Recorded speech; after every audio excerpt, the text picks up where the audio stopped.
And it is live.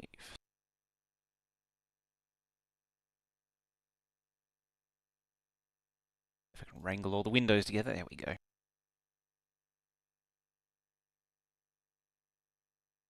And oh, I'm not prepared. Not prepared.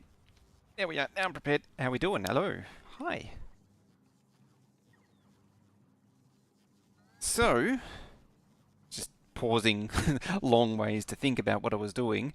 As the Bioflux rains down, I've been busy.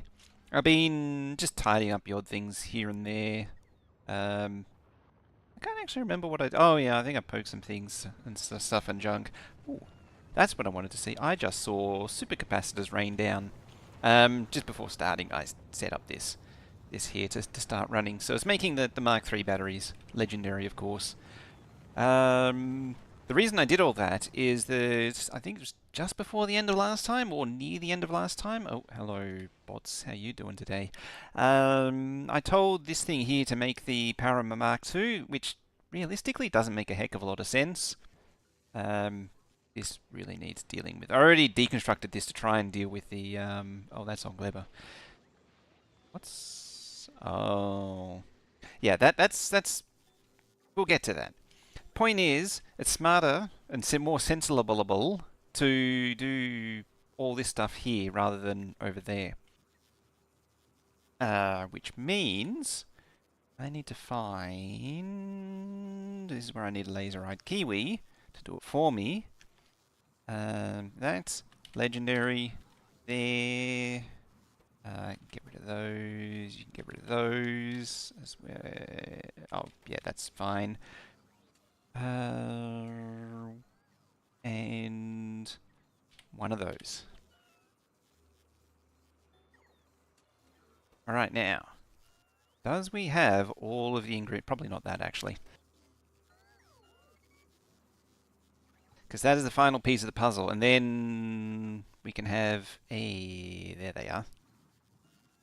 Ooh, legendary. Yeah, that's the final piece of the puzzle to having a legendary mech suit. And then I can finally do away with the rare one. You're probably scooping up concrete again, because you're always scooping up concrete again. Right, come back here, please. Actually, do you even have those on board? No. Because I might actually need to... I might need to wait for them to it to actually do a cycle. So, while that's going on, Glimmer is the aim of the game today, so I need to rework this a little bit. Do I need to tear up all that concrete? You know what, I'm going to not do that just yet. You, tail decon. Making up a book of decons is a really good idea. Highly recommend doing it. There we go. Now you can just get busy laying down roboports so you can actually do things again. There we go. And as soon as you light up, you can actually do things. Yeah, I need to rearrange the science a little bit. Give it a bit of a tweak. Some things have been learned over on the Colonel Will game. Some things have been learned. And I need to tweak it as a result. Only minor things. I mean, it's a good thing I didn't get too committed. All right. Also, oh, even more. I can actually squeeze a third in. This research productivity is comically cheap. Yeah, I've still got Promethium to do another run. There we go. I've also been doing research into a oh well, this was earlier today's adventure. It made a rocket shaped cargo ship. As hilarious looking as it is. Oh dear. It works quite well. Would you believe?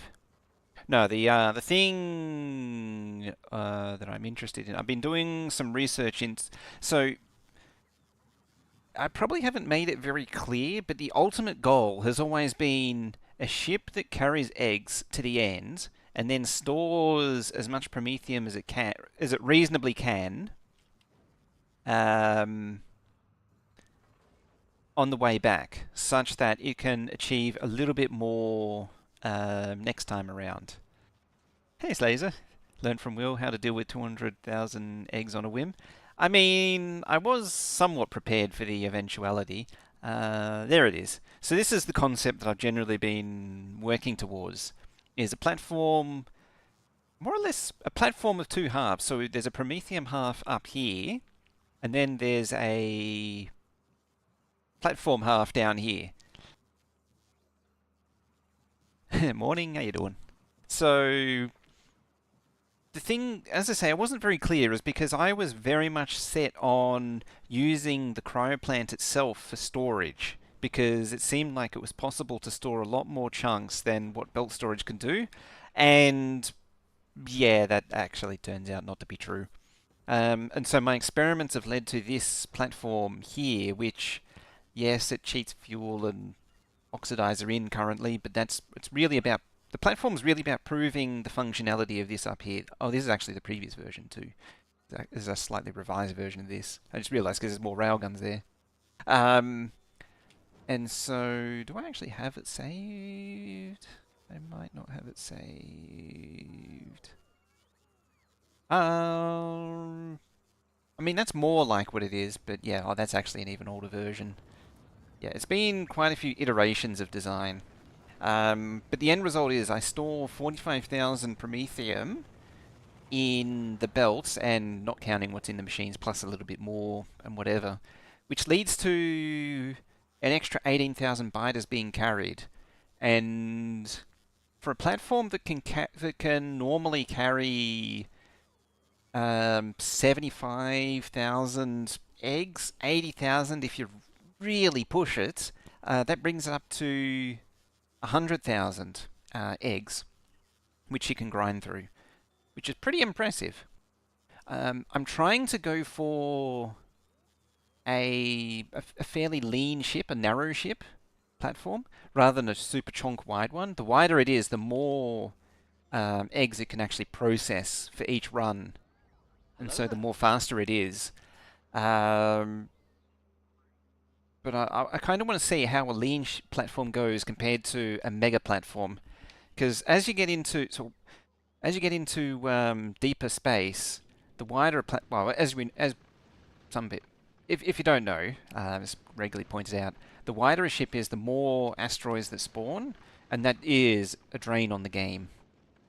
And so having a narrow platform is actually beneficial. It generates less chunks, and there's just less going on, less rockets firing, all that kind of jazz.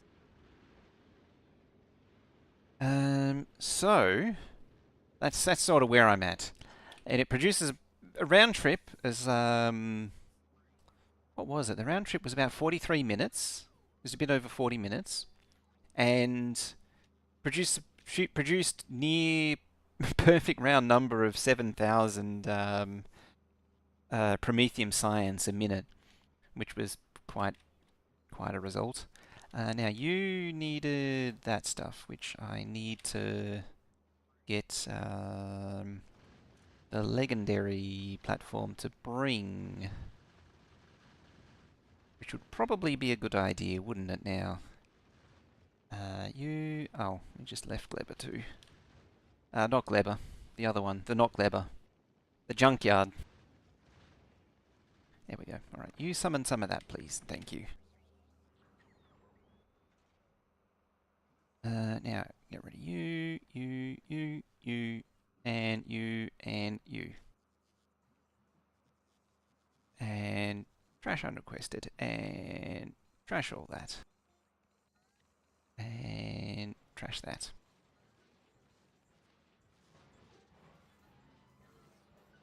Alrighty. So, grab, I don't know, a bunch of those. A whole bunch of those, whole bunch of those, whole bunch of those, probably another one of them. Unfortunately, I don't have legendary fusion reactors yet. That's going to be a pain to do. That is quite literally a pain to do. Huh. I've been contemplating doing this kind of legendary stuff in space because it's easier to grab all these from each of the different planets. But then when you think about it, surrounding all the machines necessary to do it around a platform is really annoying to do, so it's probably not going to happen. Now, do I have... Yeah, I do already. Yeah, let's just unpack you. I'm so slow. It's painful. Right, you're coming back round. Ah, you're not, sure. I can't reach. I'm so slow. You, it's probably already gone by now. Just call request 100. Yep, it's already... This thing does not hang around. It's mission in, like, it doesn't like waiting for anything. It's, you want stuff or I move on. I mean, this thing's existence requires it to continuously move. Like, it needs to grab chunks pretty much continuously. So it does need to keep moving. Anyway, how's Slazer been? How's your weekend? Right, junk that inferior power supply. Aha. Oh, I need 200. Damn it! It's so close to being a thing. So very close. I was going to say, I bet there's already a power armor, and yes, there is. Blueprint of the quality generating ship? No, I mean it's one of those things where I'm kind of hesitant to do it because it's a perpetual beta. Did I need that as legendary for a reason? Like, none of these things need to be quality anymore.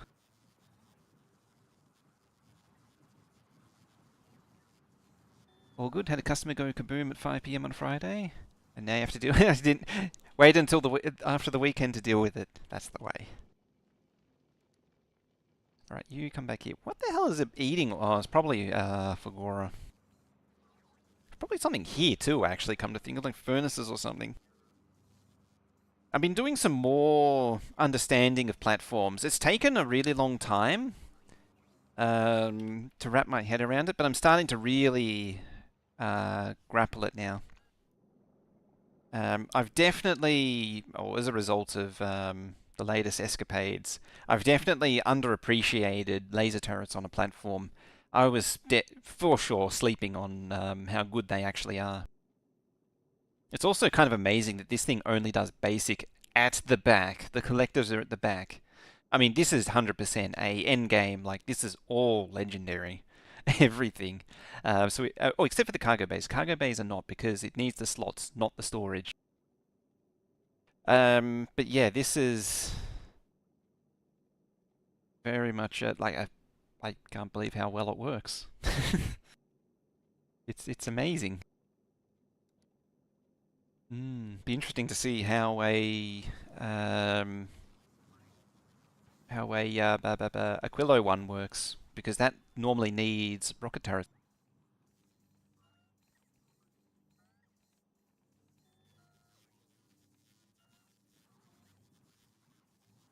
Easy to make the legendary material producer on Gleba. Hey, Ingrid and Nug.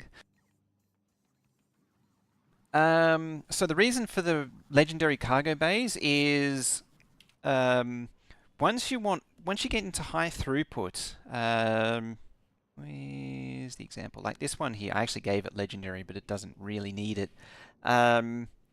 What you want end game is lots of individual hatches. You don't really care about the storage. So this thing should have like 36, I think. I'm blind and I can't see it. I still can't see it. 35. So this thing has 35 plus 3, the hub. So 38 cargo pods it can receive in parallel. If you want to receive 40, it has to wait for the first lot to arrive and then open again and receive the remaining 2. And so, yeah, having the pods, the the hatches for the pods is more important than the storage space, and so might as well just use base quality. And I mean, this thing is 1,809, which is kind of stupid. There's this whole optimization about not having storages that are too big that don't need to be big. I don't know what the state of that is though, because that was at least pre or 1.1 and older. It was definitely a bottleneck in a hyper optimized factory. Why not legendary? Oh yeah, because UPS. In theory, the game has to spend more time searching the inventory space, and so the more slots there are available, the more time is consumed searching them. Not the cargo base, the ship that is eating asteroids, make legendary stuff to my thing. It would have been better to just make those things on Clever and just launch them to the platform. Oh, so it needs to fly around just to collect asteroid to run the grinder, the crushers. Because this thing, it depends. The way this thing works is just by the reprocessing each of the different asteroids with quality.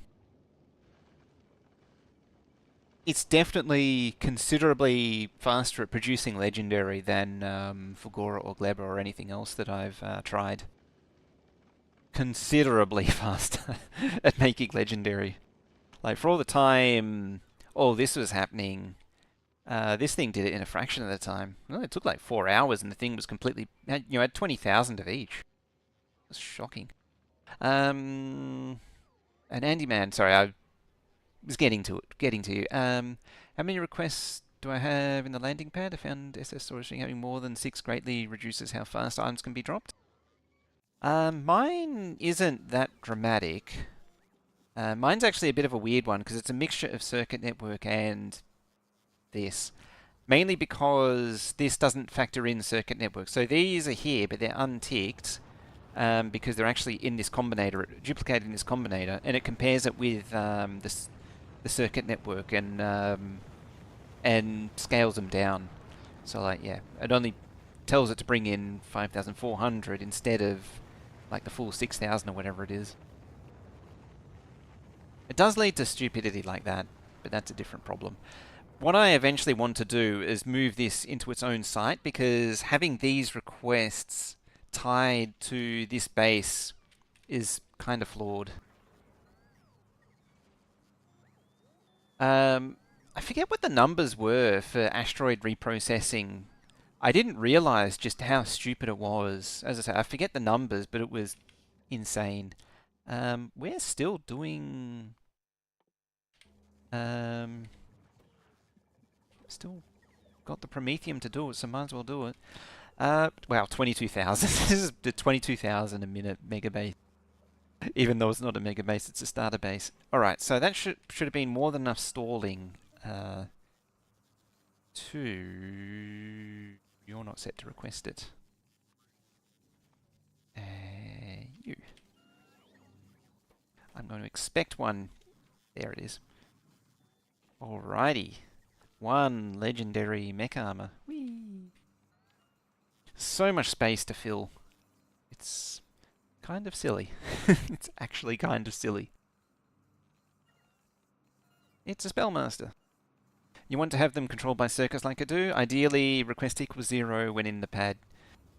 Yeah, I think what I'm not doing is I don't want things inside here. Will's gonna go over it. She said, oh, okay. Where is bot? That is good question. Try now. Oh, bot's bot's alive. Okay. All right, so you go there. So 1, 2, 1, 2, doop, doop, boop, boop, boop, boop. There you go. And there. There. How fast is that? That is unreasonably slow.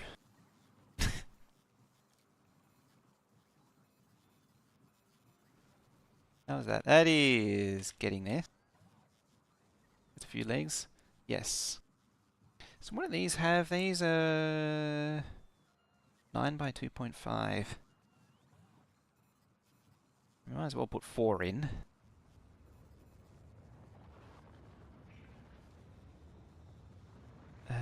You?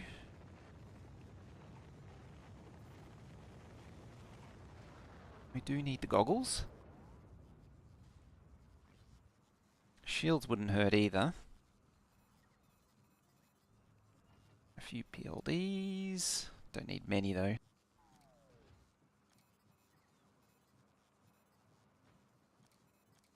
I forgot about the odd row at the bottom. Just fill it up with these. Like that.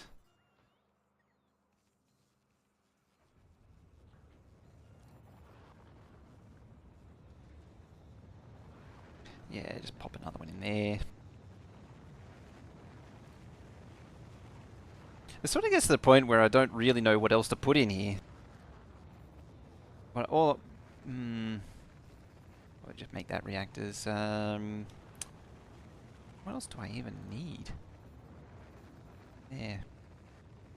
Probably another battery. Looked up the rates on asteroid reposting. It's about 47.7 get converted all the way to legendary. It was something like 95%. Doesn't it work out to? Or is that 1 in 47? No, sorry, I'm thinking of something else. Yeah, it's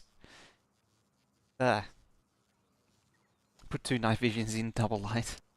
That just seems exuberant. That does. Base still moldy. Yeah, we got to go do the mold. Got to go tend to the mold factory. Yeah, what am I saying? Yeah, it's yeah, 1 in 47. What the hell am I thinking of that was 45% then? I don't know.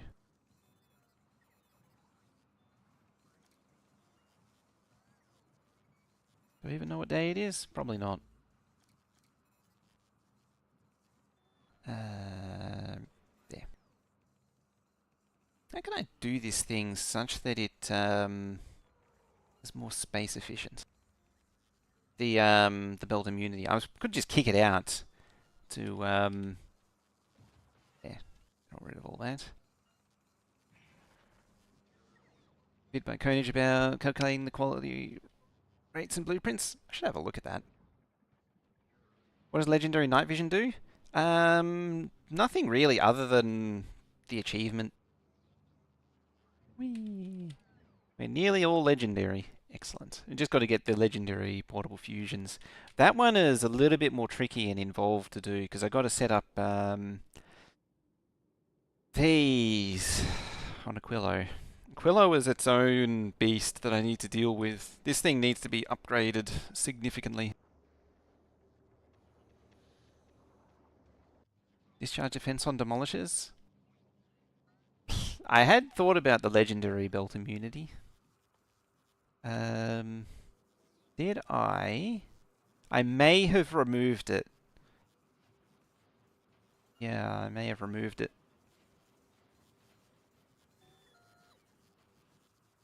What does it cost? What is the cost? I'm not surprised. I'm yeah, not surprised there is a trick with the discharge defense. At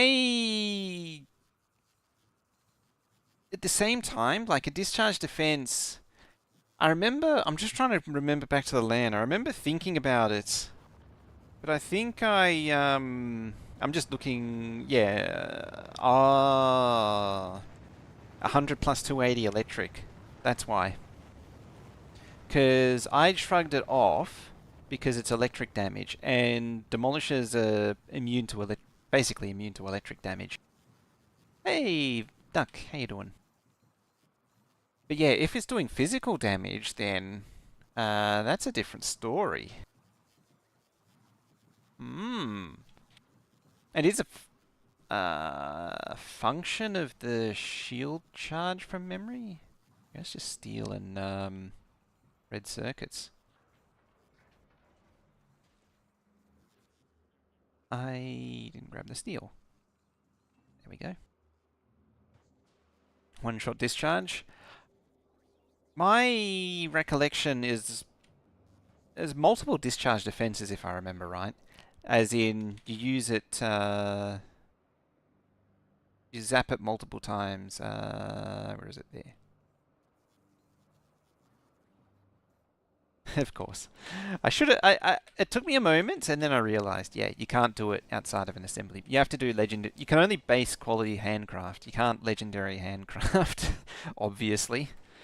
It took me a moment to think about. No, no, no, no, no, no, no, we don't need that many. We don't need that many. Well, we've got 6 of them now.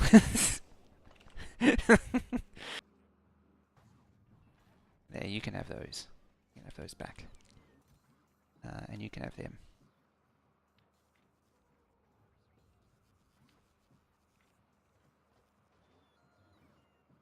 The funny thing is that really wasn't that expensive. Yep, it's my fault for shift clicking. And you can go in the bin. Also, this doubles up as a convenient source of binning things. Like regular battery 3s, you can go in the bin. I'm not going to touch the solar panels. They're like a, you can go in the bin. Oh yeah, that came from the recycling. And you can go in the bin. It comes back as a 2. And then it comes back as a 1. The cycle continues. Yeah, these are a bit of an exception as well. I've got to pick all these up and send them to Aquilo.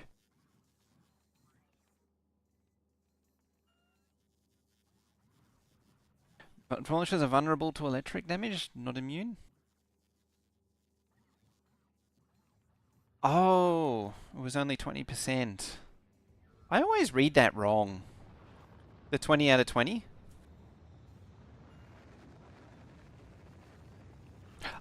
So it's only 20% immune. Huh. Yeah, a poison doesn't really do much to them. I've tried the poison method and like you put down like 30 capsules and yeah. I was a bit for it. I think I even mentioned it when when we first got to Volcanus that I said, yeah, it's it's negating the heal, but at the end of the day, there's just it, it, at the end of the day, just more damage, more DPS is more better. So anything that isn't just more DPS isn't the more DP anything that's just more raw DPS is just always going to win than one of these little here there that just negates healing. Yeah. That it means they're only 20% resistant, and I couldn't remember what it was, the exact the armor meant. But yeah, so the first hit,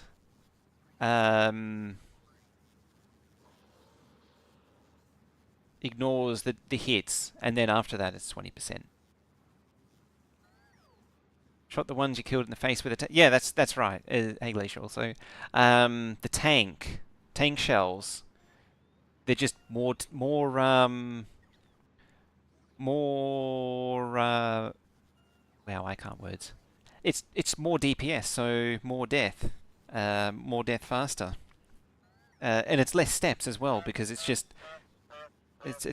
face a few cannon shells to the face and they're dead, and you don't even need to do the poison setup.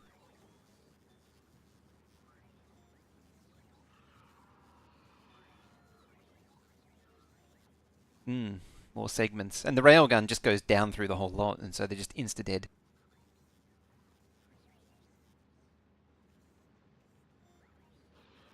Yeah, I always forget how to read it.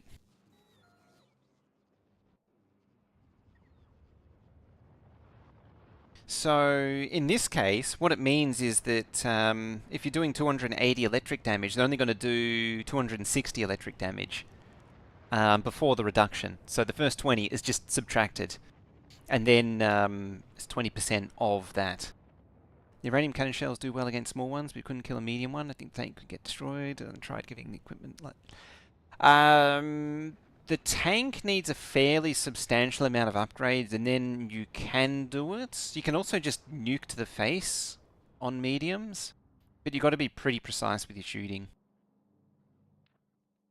I think I did some experiments with the Tesla gun as well, but it's not really worth... I found it wasn't really worth doing.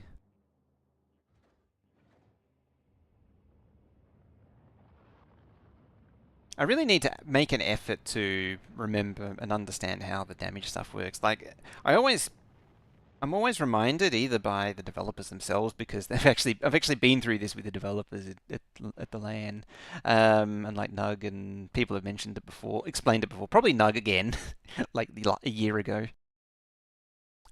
We need to go back to Glebber, because Glebber is not Glebbering. Do I still have Promethium, or I run out? I think I run out. Alright, that's the end of that then. Alright, back to... Well, you got Glebber science, so you might as well just... yeah, rocket fuel. We need to start getting the productivities up. Tesla wants quality ammo too. I never gave it more than... That's a good question, actually. What did I do to it? Glebber's going to be my perma home. I mean, I do understand Glebber pretty well now. Part of the reason why I'm going back to Glebber is also, I have an improvement to this to make. This is obsolete. Well, not strictly obsolete. Not the build itself isn't obsolete, but the implementation that I set up here is obsolete. Although mine, admittedly, here it was more a case of just slap it down and see what happens. Railgun seems easy. Yeah, as soon as you can get a railgun, just get a railgun, and you're done with demolishers forever.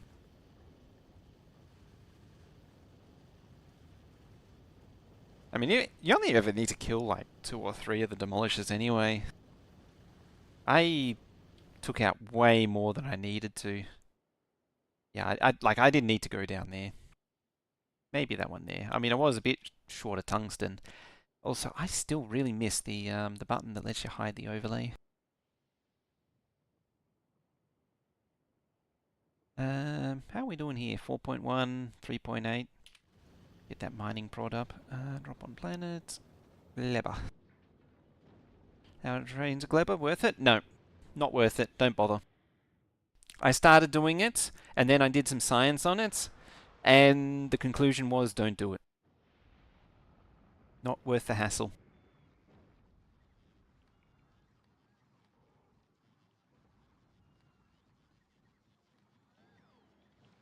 Alright, provide me stuff. The worst part is I'm going to have to scoop up all that landfill. Because I'm cheap like that. Ah, bioflux. Ooh, it's a disco. That's the science machines. To see which ones are working. Which ones are working, a light turns on. Very technical. Yeah, this science thing is pretty much original. Well, actually, all of these are original. Carbon fiber's original science. Rocket fuel. Iron. Iron's new. I actually snuck this one in between streams like a week ago. And I reinstated it because I needed iron here, and there it is. What did you just deliver? I saw some...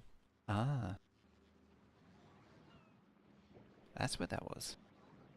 It's probably to supplement my thingy stuff here. Oh, 155.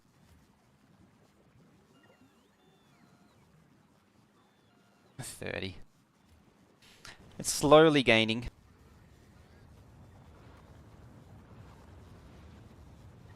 It's a YouTube Veldak, which means we're closely going to be followed by a Twitch Veldak.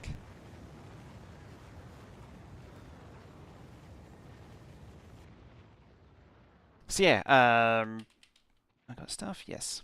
I still only got base quality bots. That legendary bots I think is going to be a little ways away. I mean, I should start producing it, there's nothing stopping it.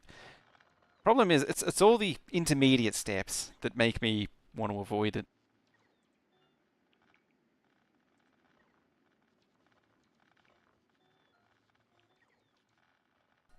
20 flat armorers to prevent early game electric bots. Oh, yeah. That makes sense.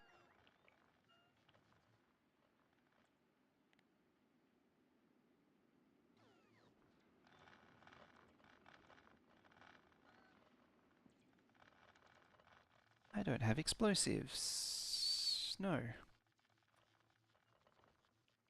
They're not military, they're that. Moldy hopper. Just what I always wanted. Yeah, I was thinking about making a train system on Gleba, for the lols mainly, and it doesn't scale. I did the, because right as I was doing it was when Will needed the Gleba rework on his map. And so I took that as the opportunity to science it, and the conclusion was, no, you don't need, you very much don't have a need or want for trains on Gleba. I mean, if you're not going for super high production rates, then there's potential for it. And if you want the logistics puzzle, then again, yeah, worth it. Worth at least doing. But beyond that, it's yeah, yeah, it's. What's that? Oh yeah, it's all legendary. Okay, should actually be them too. Like if you want just raw, I think that's the best way to phrase it. Is if you want raw maximum production, trains aren't worth it on Gleba. I mean, they're not really worth it anyway, arguably. But if you just want the logistics puzzle and the fun times of it, then yeah, you can. You can definitely go for it. 282, nah, you'd be like 242 at most. It's not worth doing serious trains, is what I mean.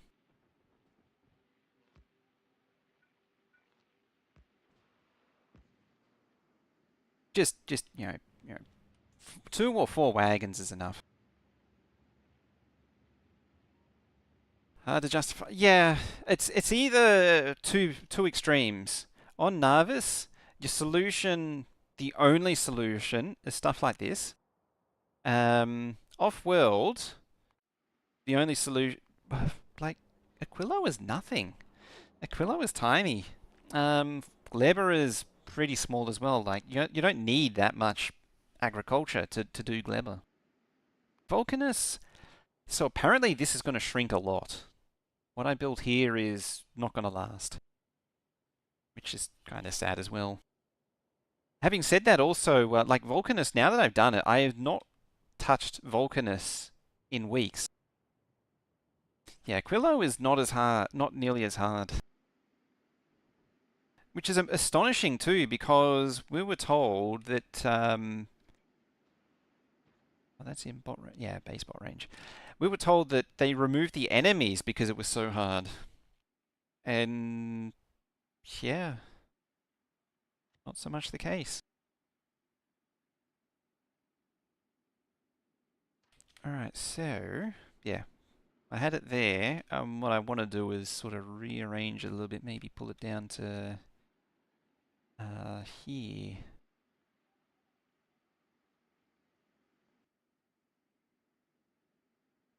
Do I have?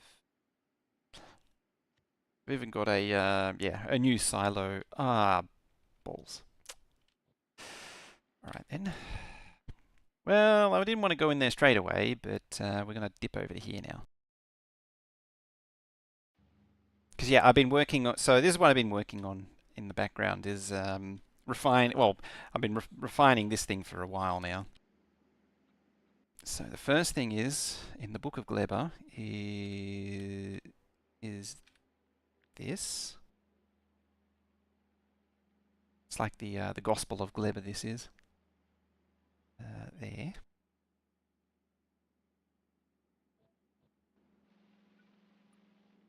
That needs to be there.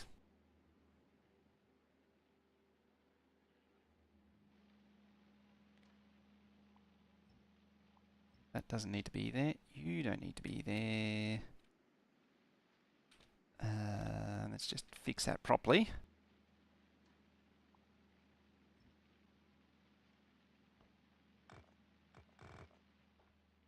There we go. Maybe setting up defenses with heat pipes everywhere was just not as fun. Aquilo was the slowest to start of all. It's a very slow start planet. It's just, I think I've been through this before. The biggest problem with the thing with Aquilo is it's just tedious. It's not anything particularly challenging. That's better. Yeah, there's the V3 silo assembly. But yeah, setting up defenses with heat pipes would be annoying. And yeah, this being so far from Narvis, the starter system, and then being just sorry, I'm just thinking. You know what? I'll just dive into this. Yeah, being so far from the starter system, having no resources, so complete dependence on supplies from the starter system means your initial setup is a lot more difficult. Depends on the tech. Yeah, the more equipped you are, the better you are, better off you are, for sure. Like if you come with a platform that can just barely make it, like you're kind of screwed because, as I was sort of alluding to, because it's completely dependent on supplies from the inner system, um, that platform that lets you just barely get there means you can't. Can you? Yeah. Oh, one's landfill first. There we go. There you go. There you go. The thing is, the enemies weren't even going to be actively hostile. They were just going to take stuff off belts. It wasn't. It was just going to be a minor annoyance rather than anything actually. It wasn't going to be like biters.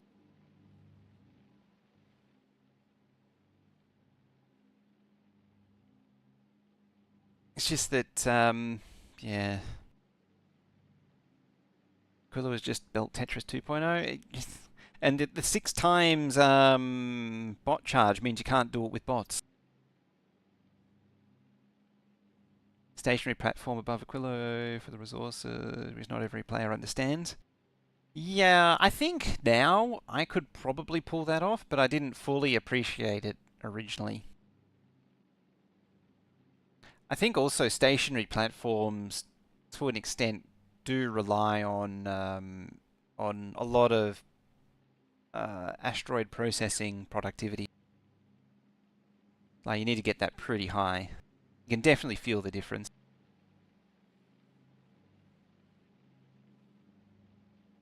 Yeah, it's just too many layers.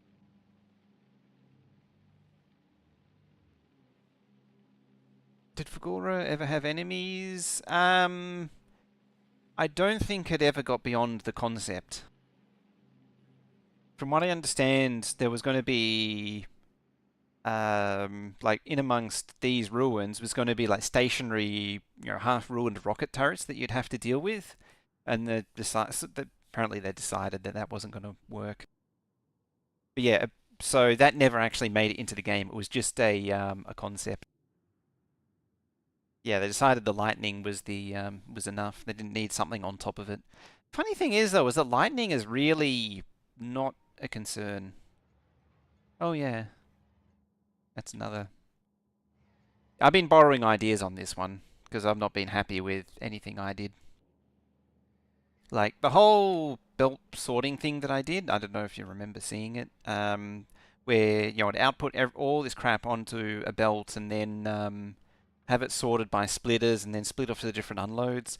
It was so convoluted, and this is just so much simpler. It's much more elegant. I like it. Me like. Just the constant supply of trains. Oops, we're now on Fagora now. We don't want to be there. Yeah, so the thing that I did want to work on, like the science thing here, I'm very happy with. This is a really nice build.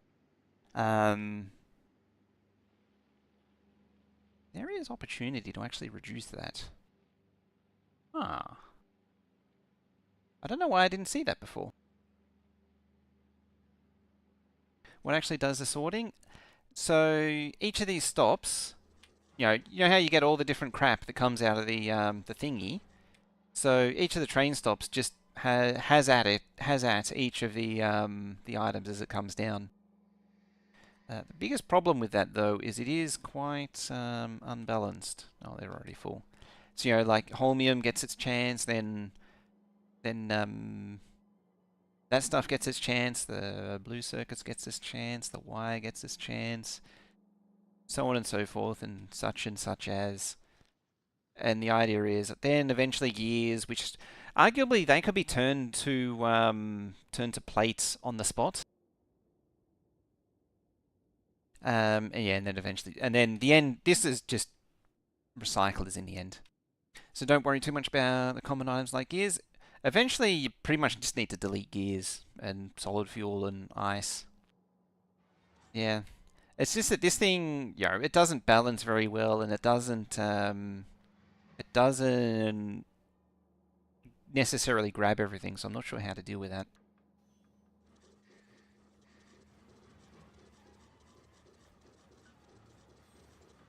Missing time, yeah, that is 100% a thing. As I say, it's is that modded? No, it's just base space age. I mean, I'm in creative at the minute.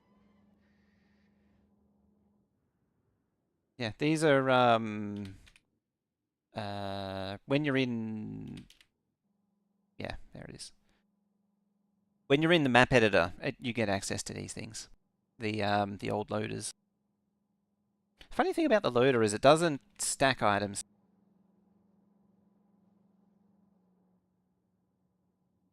Yeah, it's not 100% stacked, so that's why I sort of paused it. But that ain't Glebber. So the thing that I need to do, so the concept that I've been bouncing around and been trying to figure out how to do is just completely isolate science from everything else. And I sort of started heading down this path, but I hadn't really sort of figured out how I want to implement it. I think I've got it now. And so you may have seen this bit already, but I'm reworking it to just make it less of a horrific monstrosity that it currently is. So this thing produces, the blue circuits for the rockets, the low density structures for the rockets, and then down here is the plastic for the rockets. It needs the mash, the yummy mash. You're also backwards. And yeah, the biggest improvement is that, hey, Redicus, need to make the rocket fuel from jelly directly like this. I was previously trying to run, a bajillion belts like this, and it ends up needing two outbound belts to supply everything with jelly, and it's just complicated, and it doesn't need to be. Paving Gleber? Yeah. All about that paving. And yeah, so this is just a self-contained unit that sits with the science, and it makes all the rocket supplies that it needs to. Ton of brick to import. Well, thankfully, there is actually stone on Gleber. So all you need is furnaces, and concrete is yours. You just scrape the bacteria off the side of the machines, not literally, which you can smelt in. Well, you can smelt it into iron and steel, but it gives you the iron for the concrete. So I don't think this version of the save actually has it because it's an old version. It's quite dated now, this one. See, the bacteria is mysteriously missing again. Oh yeah, there's the old science. This was all a waste. This was all a waste, as it turns out. Yeah. Sad but true. I've actually sort of gravitated back to it, come to think of it. Yeah, this doesn't need to make bioflux. This doesn't need to be anywhere near as big as it needs to be. Rocket fuel, don't need nearly as much. That's probably the biggest revelation is rocket fuel. That's all you need for rocket fuel. That's all you. Just one. So these two they're the bootstrap, and these two are the actual primary producers. That's all that's needed for Glebber. It's actually funny. Like the entirety of Glebber just needs one of each fully beaconed machine, and that's it. It does the rest. I mean, I could also belt iron plate down to here and have a single machine, but it's better to have two machines, just always idling. Haven't tried Glebber, assuming if I go to Glebber and just land and look around, you're mostly safe, you won't get attacked much. Unless you walk into the leggy boys, you're pretty much fine. They're not as aggressive, the pentapods.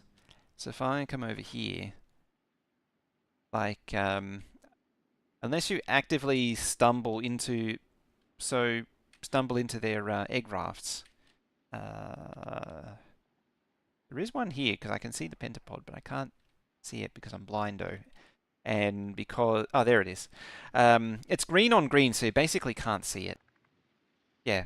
So these are like biter bases. So if you stay like at least a little bit away from the egg raft, you won't trigger attacks, and well, you do actually need to attack them. I've lost it again. Well, anyway, again, green on, there it is, green on green. So it's difficult to see.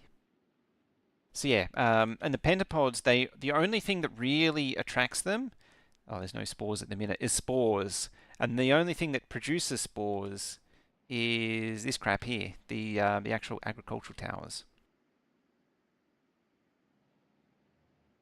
Apparently you're out of seeds. Yeah. I were to do... fine, fine.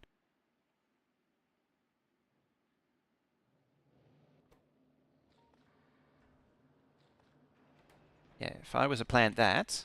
Yeah, see, it's now producing spores. This yellow cloud here. Pollution on Glebra is yellow to signify that it's spores. And that's the only thing that produces the quote-unquote pollution, the spores, and that's what triggers the attacks from the pentapods.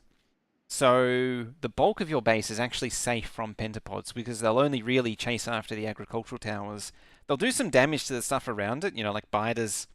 When they attack an outpost, they might eat some other random stuff, but for the most part, they'll leave it alone. No, once they eat the actual military, they'll actively eat the military stuff and randomly damage other things that are polluting and sort of get bored and walk off.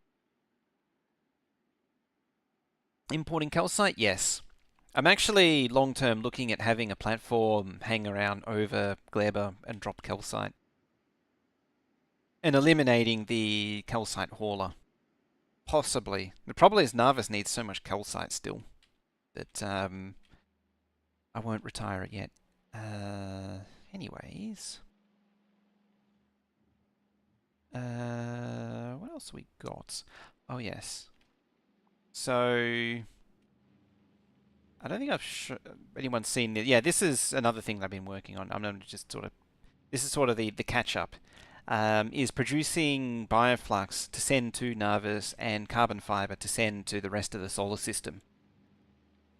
Yeah, so the idea is that this is an attachment that bolts onto the rest of, this is actually both of them together. It bolts onto the rest of science, something like that, and it just has its own dedicated launch facility. The carbon fiber has to catch the mold that comes from everything else, and so it's sort of last on the chain. So it would, in effect, go there. Is there a... Yeah, probably here. Actually, I'm going to move that out of the way. Let's get rid of the flashing. But we'll come to that. I'm getting ahead of myself. So, yeah, this is my new and improved Gleb or rocketry make everything. Probably the one thing this doesn't do, which probably should, is make stuff for just general launching, but meh. So I got as far as rearranging these. Now I'm just thinking how to do the rest. Whether I do that, and I'm probably not going to do that. This one really needs to drop stuff on belts. I think I still go back to Vulcanus and take out a couple of worms to get titanium. It wouldn't hurt. Getting like 2 or 3 patches also to liberated is a good idea. Beyond that, there's not much point other than the lols. But yeah, Glebber isn't too bad overall. I mean, it does kind of sound like you're just avoiding Glebber at this point. I'm harsh. I'm harsh.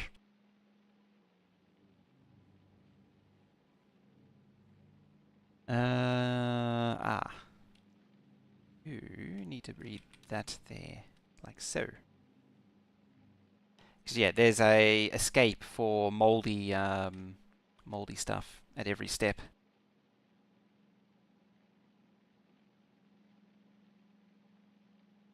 Just from the overview of that produces 20 silos constantly launching, 32 silos constantly launching. Well, 30 silos every 3 minutes. There is a timer on it, or there is a time to this thing. So, and that's only for well, I suppose it's 11.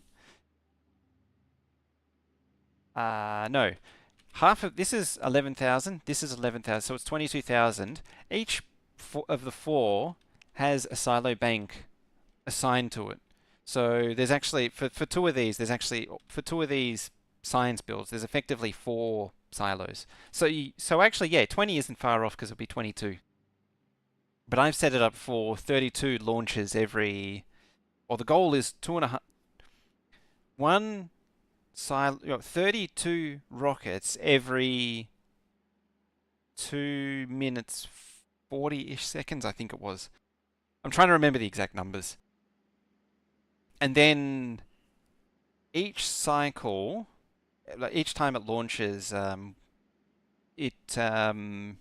it means the platform receives a multiple of 64, which means Narvis receives a multiple of 64, which means the trains that it gets loaded onto is a multiple of 6, like the entire contents of that transport goes onto a train in one go. Yeah, it's headache inducing. What about direct insertion of jelly mesh instead of on a belt? So the reason this exists the way it is to kind of deliberately make mold. So because carbon fiber needs mold, I'm sort of shoving things on belts here somewhat needlessly because I'm trying to turn as much as possible into mold.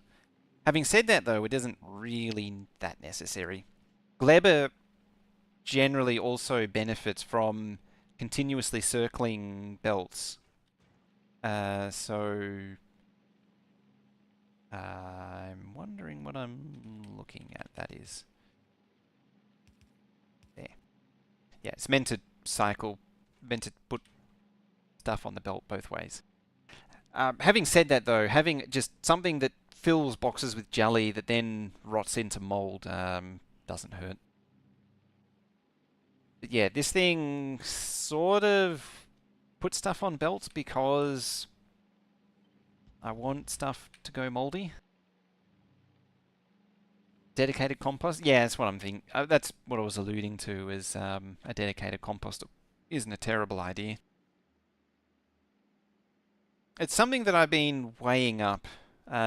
Like, the original design of this, coming back to it here, this is the first version of it, and it needs like 3 belts of jelly coming from one machine. The idea was to have as minimum machines as possible, but as always, that's not the best. Yeah, see, there's 2 thingies there, and then carbon fibers over there, and I pulled carbon fiber off. Plastic was on the far end, effectively on the far end, And so I brought that on this side, and then rocket fuel I've also brought over this side, just so that jelly doesn't need to go as far. And rocket fuel direct inserting via jelly is so much better. The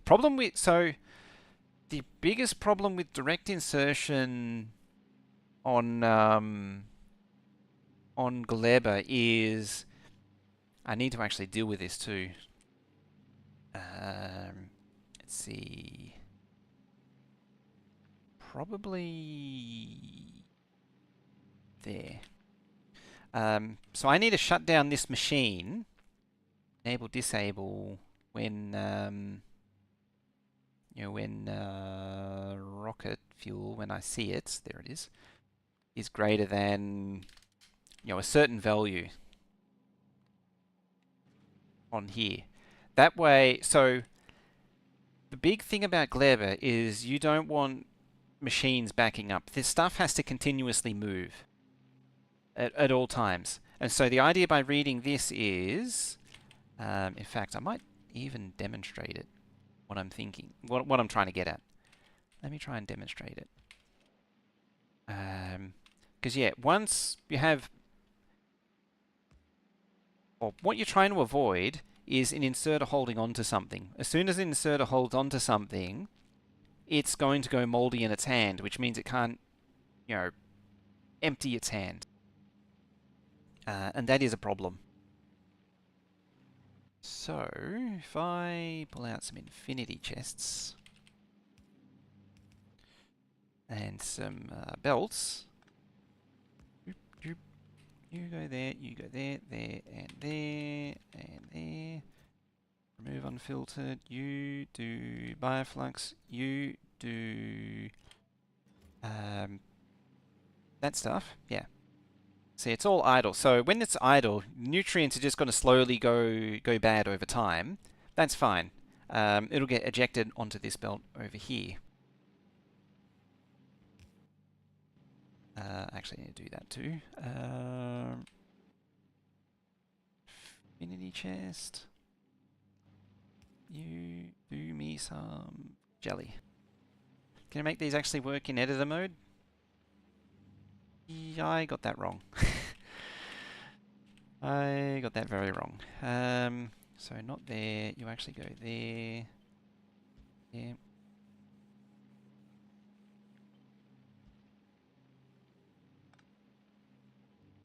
G'day. Less than.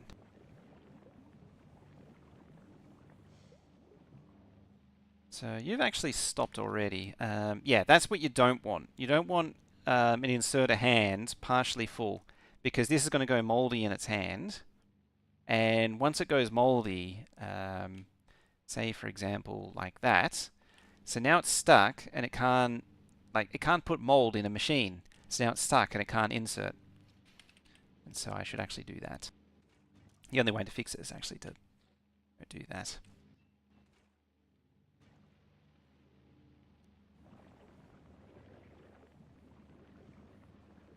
Yeah. The trouble is that it's not going to receive enough jelly using bulk inserters. It really wants stack inserters.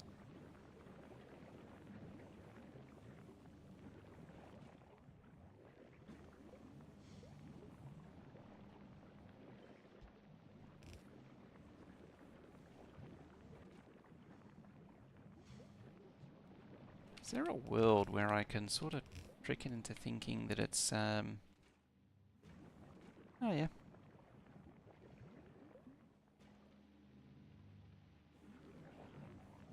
I mean, Gleba is a bit of a special case in that the way the way the science works is that this is pretty much always going to be producing something. But yeah, you see how it's always got something in its hands, and that's a massive problem for direct inserter builds. It actually makes direct builds difficult, if not impossible to do, or if not outright impossible to do. That's nice and symmetric now. So you've got to be really careful with direct builds like that. So yeah, it needs to take the hit from not being able to move, having only using bulk inserters just to make sure these can never get into that situation where they're stuck holding onto mold. Because I'm pretty sure you can't do that. Pretty sure. I'd be amazed if you can. If I just put that there, so like you can't grab out of the hand.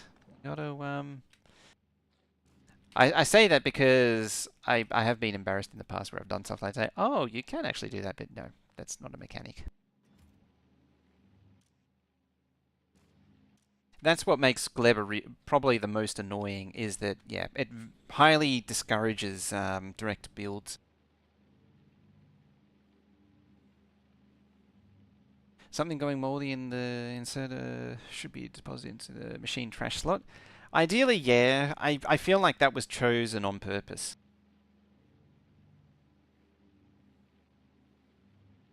Target content circuitry would help. Potentially, yeah. So another option, you are quite right in that regard, because this whole, well, let's why?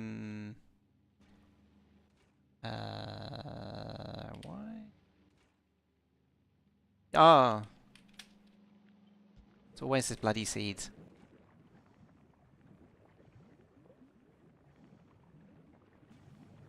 So let's get an idea of what I want to do is read contents. Enable disable when jelly is less than 50, say.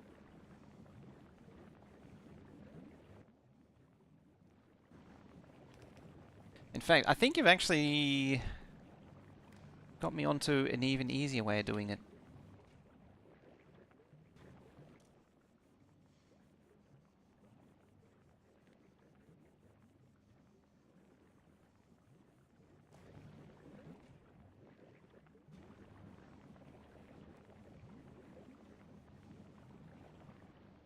There you go.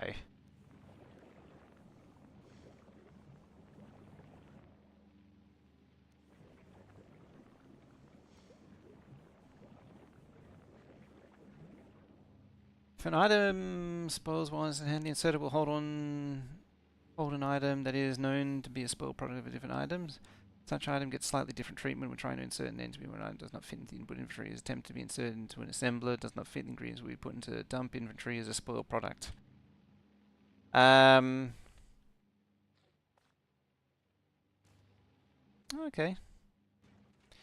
That must have been a more recent change.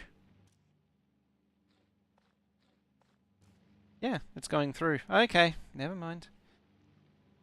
Disregard, move on. None of this matters. Because I remember having these things jam with stuff in their hand. Well, actually, no. I'm thinking of something. Oh, no.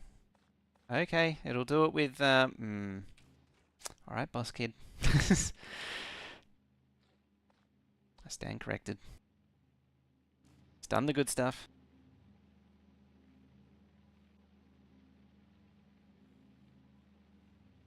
Doing direct insertion, don't know. Yeah, okay, so all my knowledge of Gleber changes now. So that makes direct insertion much more possible than it ever used to be. Considerably much more possible. Alrighty then. Does it change this? Not really.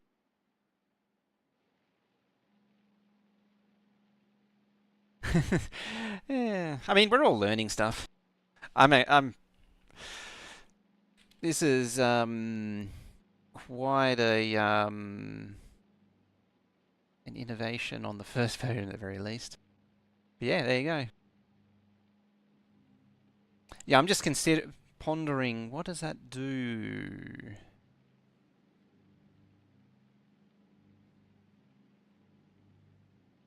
So that would mean potentially having processing, the smooths and the wrinkles here and there.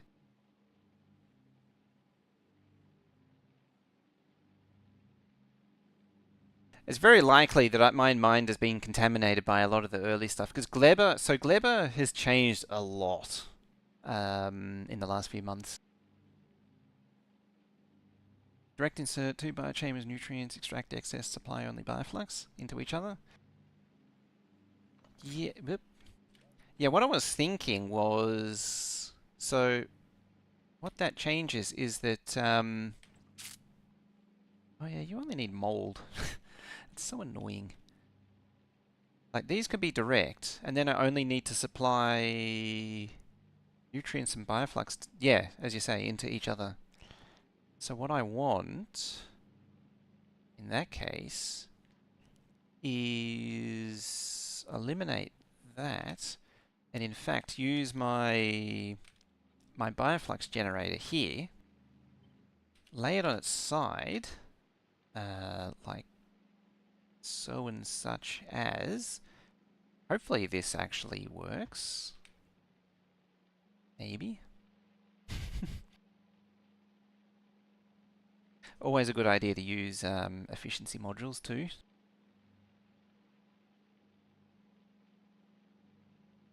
Change that to nutrients from bioflux.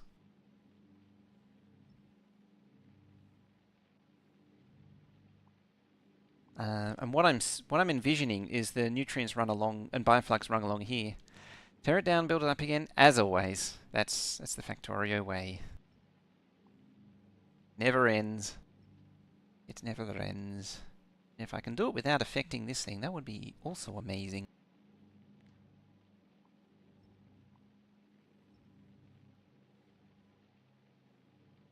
What even are you? Oh, that's the that supply line. I could probably pull these closer together then. Potentially. So the one I made on Will's map. Oh, that's 2 and 2. Okay, so that's producing a whole lot of everything. Oh yeah, and that's dumping that there. The one I made on Will's map, astonishingly, for all of what his map has, only needs like 1,000 rocket products a minute. I mean, 300% silo productivity does that to you.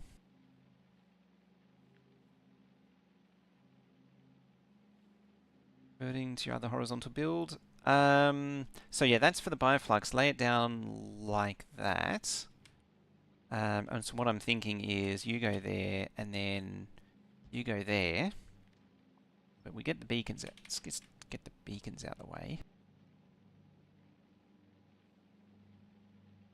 I'm just thinking how to deal with this nonsense.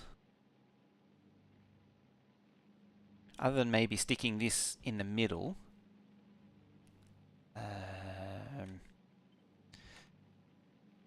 Probably the most annoying thing about Gleba is...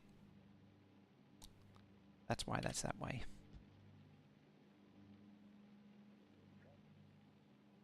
Yeah, the annoying thing about Gleba is getting so many things into a 3x3 machine is really difficult. Like, obnoxiously difficult. You need one of those somewhere. Like, you come in there, and then you come in like so. I guess that means we're going full circle and we're back to these again. I should actually look at these again then.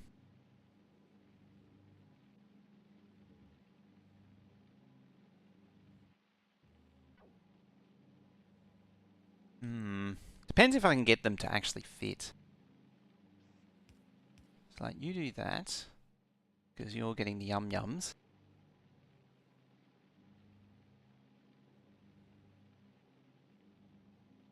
I don't think that's possible. I don't think so.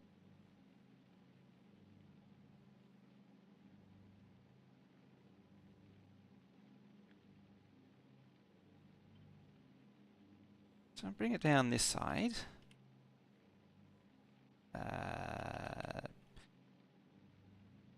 Like that's got to be there.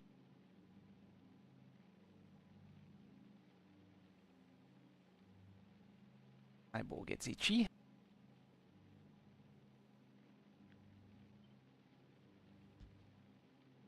Oh, that goes there. Suppose you could three tile it thingy to chest to thingy. That.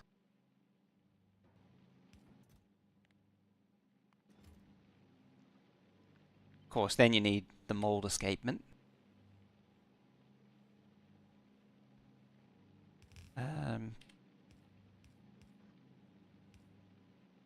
Fireflax and stuff and junk could do a bit of that nonsense.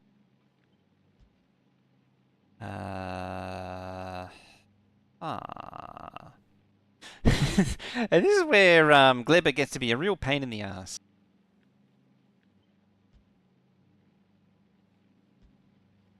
I think this is why I belted them in the first place.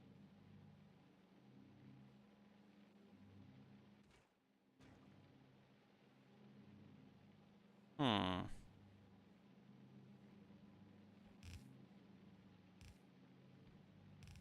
Come down there. Go in there. You can't go there.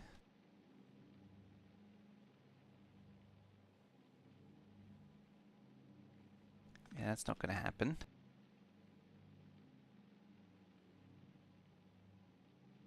Could always do a half belt, but it does need a somewhat of a quality biochambers and prod 3, no beacons on Novus as pollution eaters.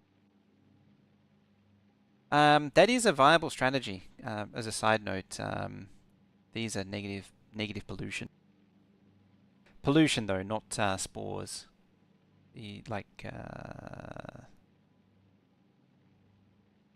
spores.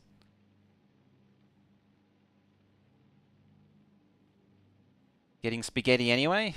Yep, spaghetti for dinner. Whether you like it or not.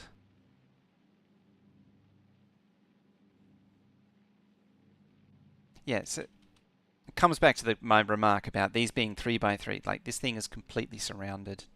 It's got plastic at the front and back to fill a belt. It's just so difficult otherwise.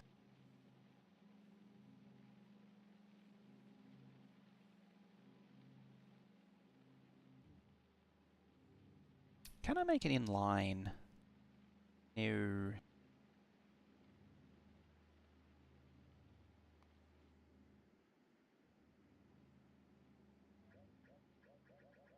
Let's do a whole lot of undos. Undo? It's autosave.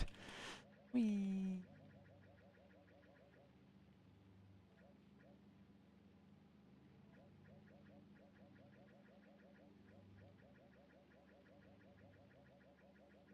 Yeah, let's just go back to having the processing there.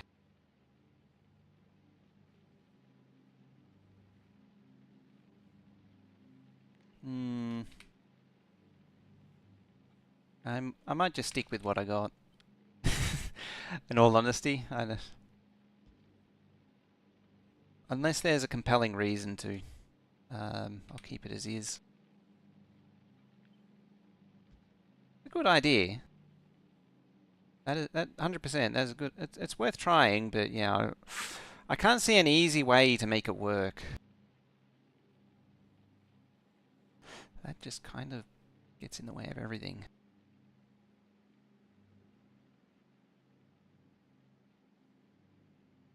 Because the reason I had the concept that I did with the belts running along the bottom, it had a purpose.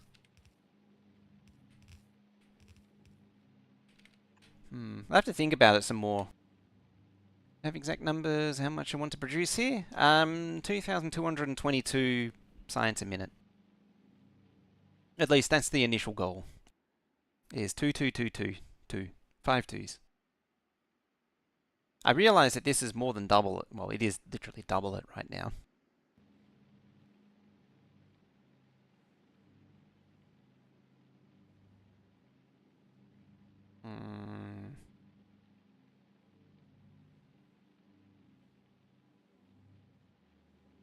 Don't actually need that anymore too.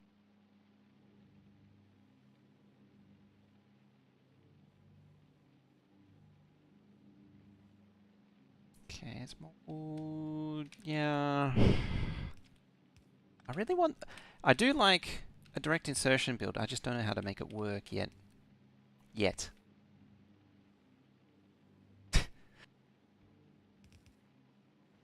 Just realised what I'd done.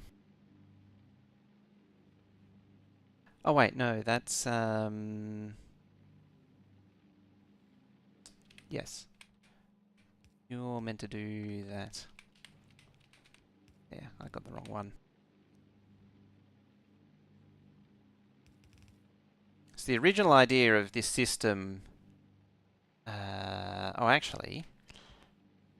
That is an optimization, however. Kind of, but not really.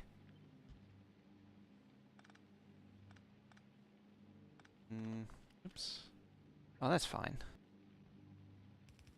Come in that way. Around here. And then back down here, like so. There.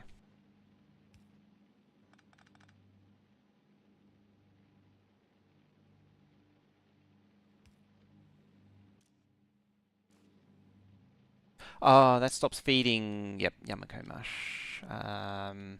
When that isn't receiving, or when the machine's full, that's what that is. Screen modules and beacons was a waste before 2.0. It saves on nutrients. So if I come back down here at the mold factory, and I do this. Speaking of mold, this thing, if I hover over it, you'll see it's 4.55 megawatts, and you can see the bar go down. Just this one is 7.64, so 4.55, 7.64, and it's hard to tell, but it's going down a little slower. It works on normal fuel too, yes, but it also legendary beacons, legendary modules, or 2.0 beacons are a substantial improvement over 1.1 beacons. But yeah, the legendary beacons has a dramatic boost in effectiveness. Well, what the end result is that the 4.55 megawatts there, these have a fuel value of 2 megajoules. So it needs, to be 100% up, it needs just over 2 nutrients a second. Whereas this one needs nearly 8 nutrients a second. If I do that, it loses speed, but it's now down to 4.55. If I do that, it's now back to 7. So having those 2 efficiency beacons substantially decreases the drain in nutrients. If I delete those, see that bar's much quicker. Let that bar go. Do that, and it slows down. So you pretty much want to do 8.8 beacon builds on Gleba, and then wherever there's free real estate to put efficiency beacons, just throw beacons in place.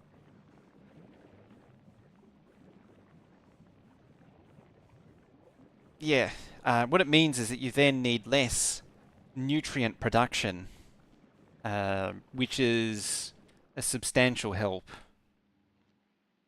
with your Gleba builds. So yeah, well worth doing.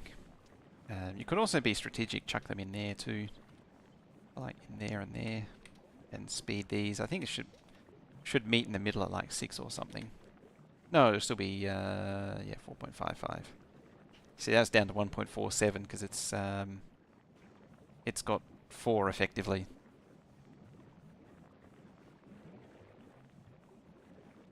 Whereas this one's still, you know, going flat chat. Whereas this one, it doesn't need to run as fast, so it can just be, like, it's mostly idle, so it can be efficientized right down, so it barely needs any nutrients now. These are, it's a little thing, but it really adds up over time. Does productivity research work on biochamber old recipes? Maybe you don't need prod modules. It does work on... That's actually a good point. Because rocket fuel does benefit from... Where is it? The rocket fuel productivity. So eventually you don't need productivity modules in this thing.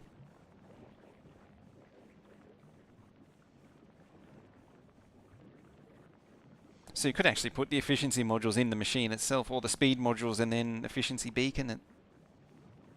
Even more efficiency beacons, or just speed it up and just make this more efficient, which is what I like to do. I like to make this more efficient. You actually see it in the science. It's like this entire row and this entire row are all efficiency beacons, but this, because it's the bottleneck, doesn't get efficiency beacons. So it's, what is that, 8.16, whereas these are 2.54. They're a fraction of the nutrients. Whereas this thing, like it needs an entire bioflux to nutrients machine to feed it. It's that ridiculous.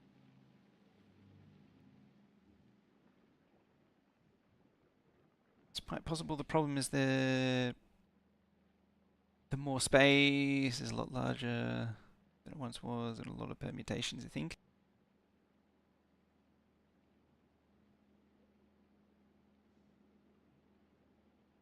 Move space. Oh yeah, there's a lot more combinations. Yeah, I've always been partial to the ring belt, which is what I'm leaning on here.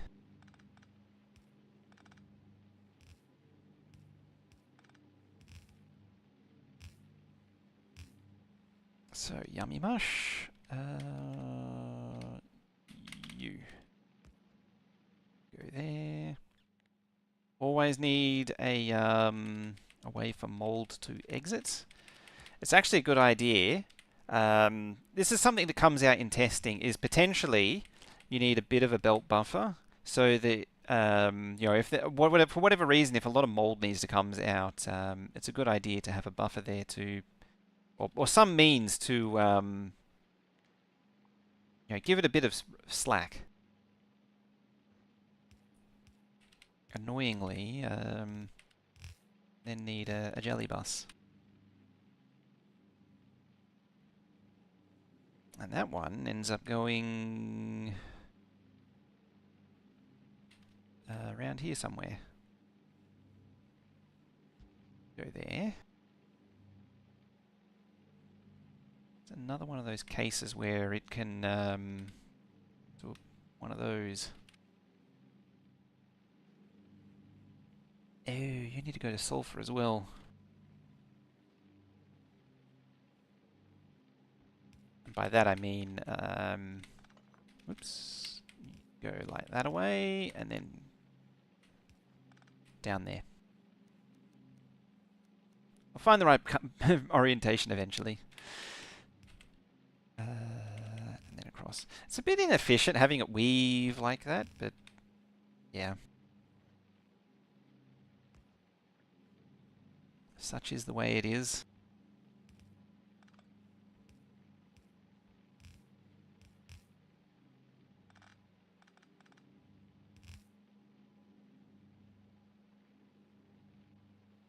Oh, you're actually a layer low.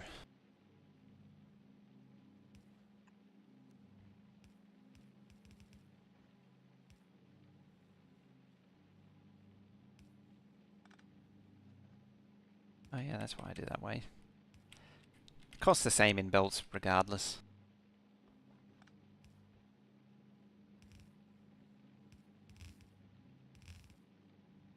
It's just the one thing I've never really been happy with this is that, you know, you've got the consumer over here and the producer way over here. It's a fair distance. But as I said, as I was saying before, it's I sort of rely on it for producing mold. I mean, as Pingry, I think it was, you pointed out that having a composter doesn't hurt.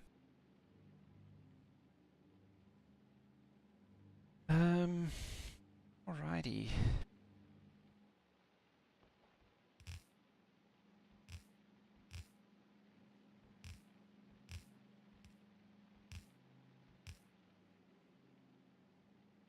So we need to feed it nutrients. We also have our mildew bus just along here. That flashing can be fixed.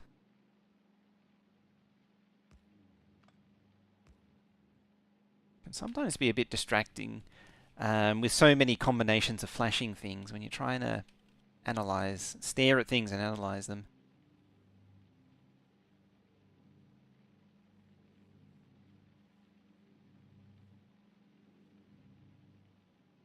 Why?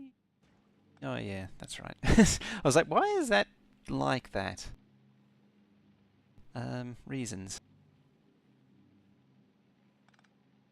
Right, so we're not sending stuff out that way. Bioflux isn't going out that way. Oh, I want the insert a filter, that's for sure.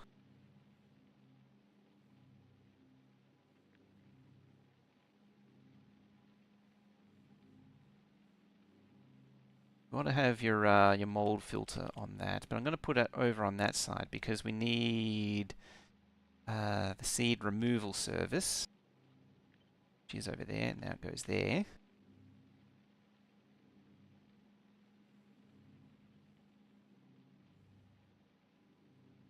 Likewise with that's also not right. There we go.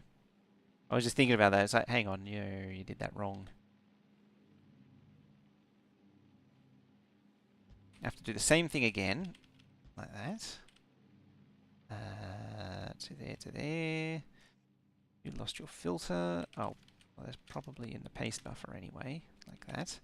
So this gets its mold removed. You get your mold removed. You get your mold removed. You get your mold removed. You get your mold removed. You get your mold removed. Yeah, you really need filters on absolutely everything, and you got to account for. You got to be able to positively say that's where that goes. That's still not right, however.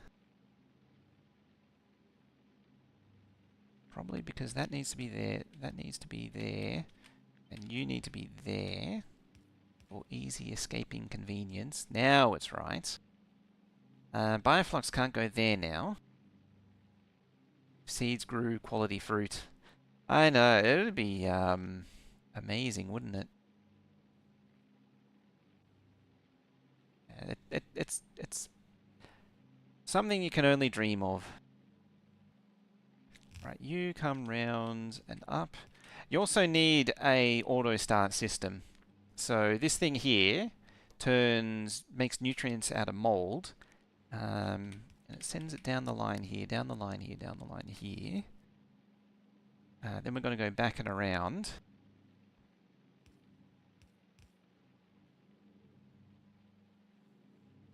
It's going to feed all of these nutrients.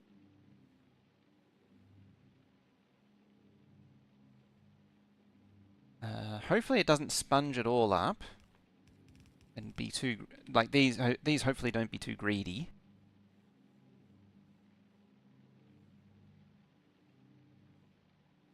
I'm just thinking best course of action. You go there, you go there. You need to output the bioflux. Do I have a bioflux? No. Okay then. Go there then. You are bioflux. Benefit from a quality agricultural tower. Yeah, because agricultural towers are currently pretty useless. So like, yeah. So it's like the jumpstart of nutrients that comes around. It is also on the far side of the belt, and I'm outputting on the far side of the belt here at the minute. Yeah, see, these sponged all that up. It needs to get both of these producing bioflux, and then it needs to get to the nutrients from bioflux machine to then produce the nutrients to jumpstart everything.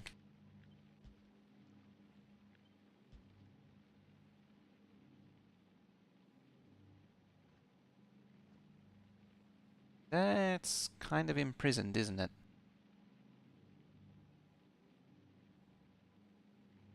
Normally I'd chuck it on the side, but it's not really possible. Damn you, direct builds. I think what I would do is separate these further, beacon it for the hell of it, like that. Bring them closer together.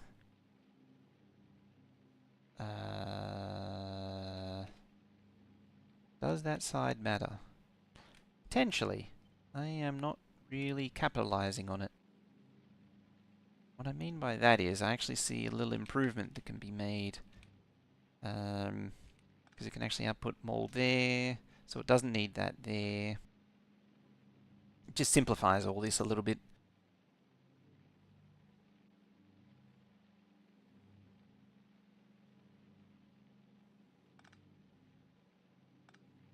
Potentially offset. Potentially. Because I've freed up there, I can move that over there. There goes there. You go there. You can go over there. Not actually connect to that though. Like over that is what I mean. Like that there. Shuffle you over one more. Two more. Like that. You come up there. You come round there. It still doesn't do it.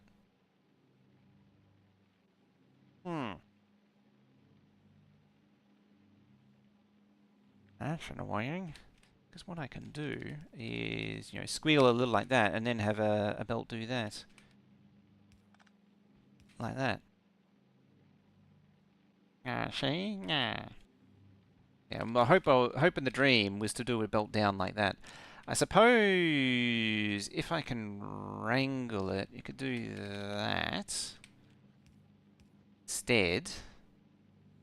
It's just a matter of wrangling the belts into a position that's compatible with that. Maybe like that. Then you can dip like that. You do that. I delete that.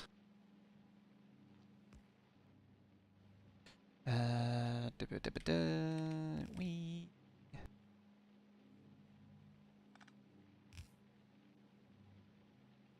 Oh wait, you are still there. You come up there, so it comes up that way. That goes down. Chuck these in, because these are our thingy supplies.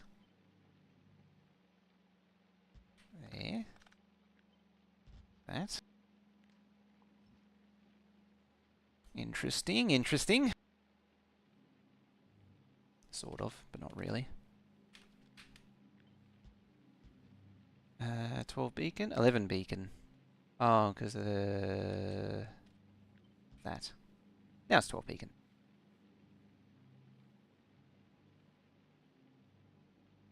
Right, so those are all reasonably on the belt.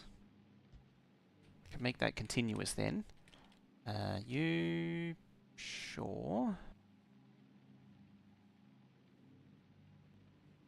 And the one thing I was very keen on last time, oops, is that. So on the return journey, it outputs nutrients from bioflux back around, and that's what kicks it into gear. Then it doesn't need to do that anymore. It can just come down like that, and then it can loop up in, loop up in, loop up in, and loop up in, and blah blah blah.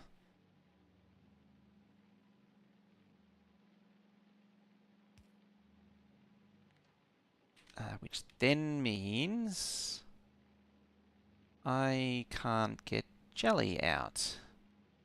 onto this line to then send to everything else. I mean, I can get that out, which would preferentially be you.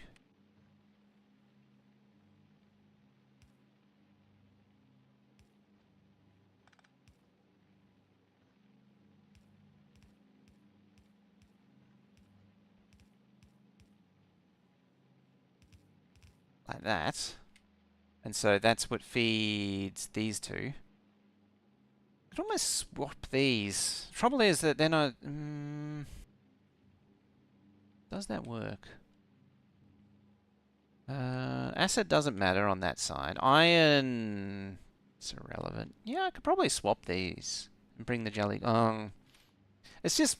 it's nasty either way you look at it. Like, it makes the jelly not go as far, but then it makes the other stuff go further. Trouble is, at the same time, like, this has a spoil time of 3 minutes. I think jelly... is jelly 3 minutes as well? 4 minutes. Okay, so 4 minutes, for some reason I had it in my mind that jelly was 2 minutes. Something has a spoil of 2 minutes. I don't remember what it is.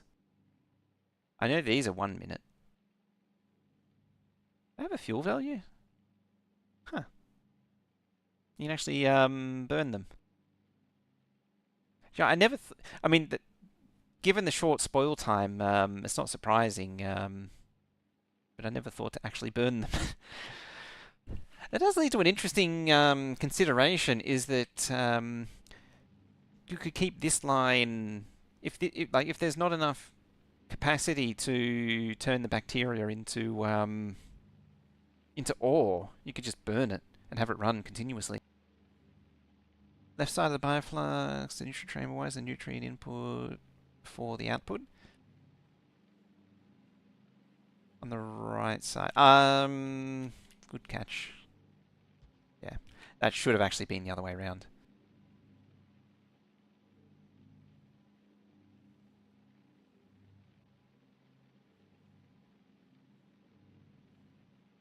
Probably the best thing to do, all possible. It's 2 beacon now.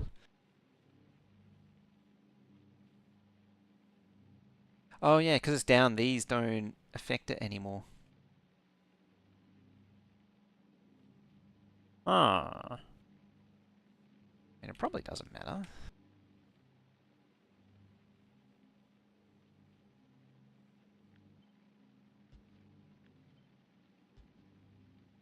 I mean, you can always do something dumb. This is pretty dumb. I'd literally just feed it onto the belt like that.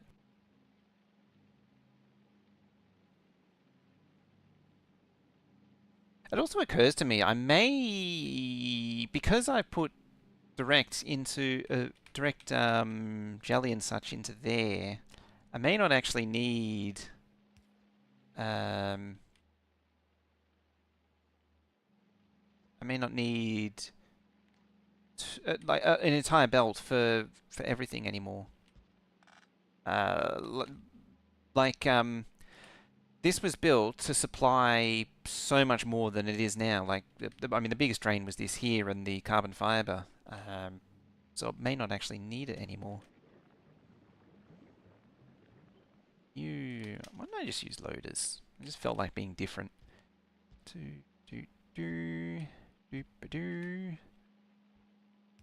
Or the wrong way. Or the wrong way. You are making wrinkle brains, so I'm keen to test it out. I don't know, hey. Maybe just resort to lanes that belt before it enters the whole build.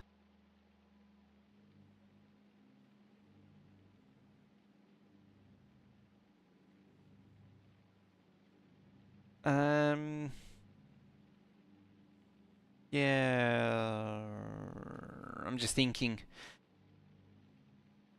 Yeah, maybe put the bioflux on the outside, this stuff on the nutrients on the inside, then I don't need to deal with all this nonsense.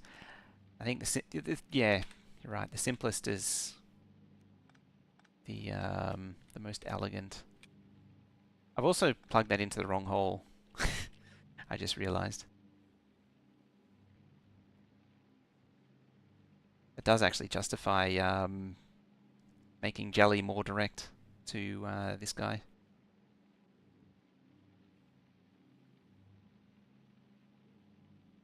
That actually isn't a terrible idea. It frees up all of this.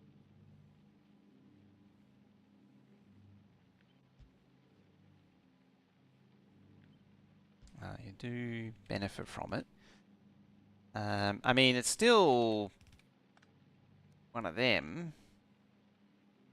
It's not actually what I was thinking of, but okay. One of them. One of them.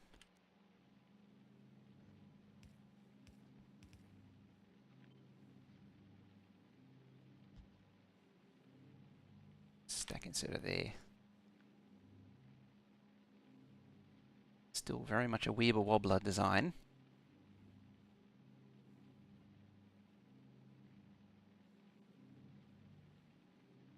I could bring this... Well, actually, I can move that over there now to ease the tension there. So now it has access to a belt. Oh, I was thinking of putting the mold there, that's why. Oh no, I can still do that. I put that there, put that there, put that there, that goes there, like so. And you can go there. You don't need to be underground. I mean, cost is irrelevant, but it is a cost.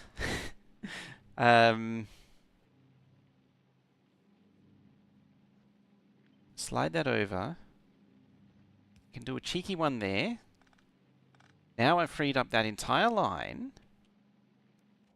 to give direct access to it. Hey, you're onto something there.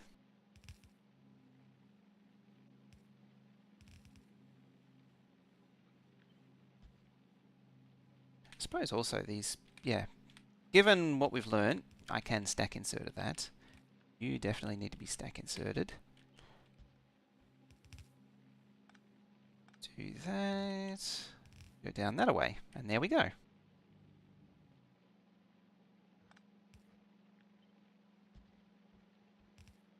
It's a little more elegant.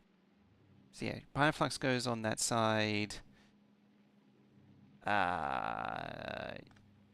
Do that. You can go over that away. Which means... Ooh. So that's the output.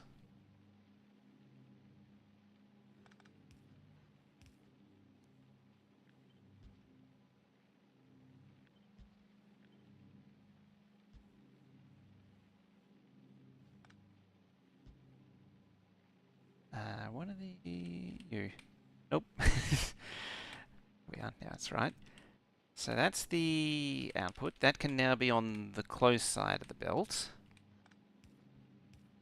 Like so. That doesn't matter as much. Which means you can be on... Oh, that doesn't actually... The wobbly bit doesn't matter. Can be there. That can be there. So we can reduce the whole thing width by a tile. Effectively. So we can grab all that, just chonk.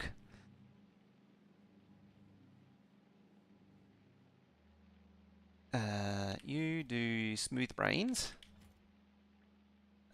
You do more jelly. And there we go. The only thing left to deal with is you. Because we're going to change the side to do that, which means I need to move you back one. Everything just sort of reshuffles to compensate.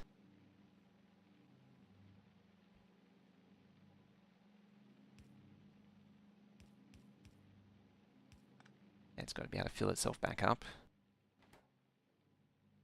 So what happens when we chuck some mold in there? I mean, it's all going to get eaten up by everything along the way. And backwards belts. Like so, you'll eat up stuff, you'll eat up stuff.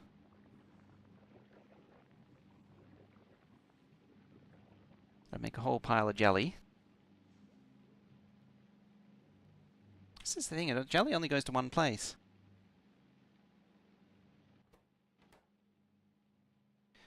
Two, four, because I've already put 200 in.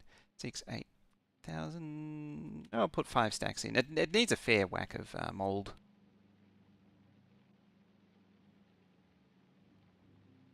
Having the build self-restart is really powerful. I can't emphasize that enough.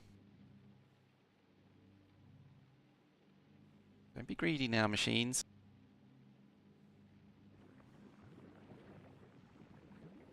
There we go. So it gets the bioflux.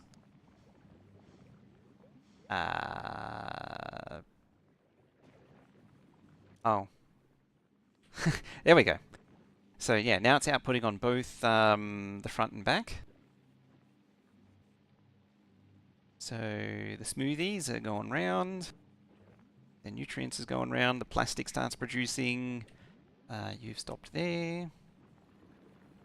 You've stopped there.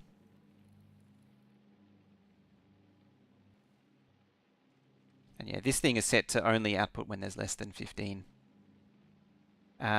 You filled both sides of the belt.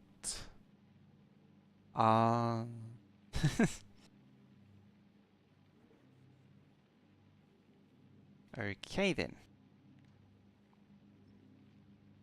Maybe we'll forego that one. Actually, because I cleaned up all that, it can be a lot simpler.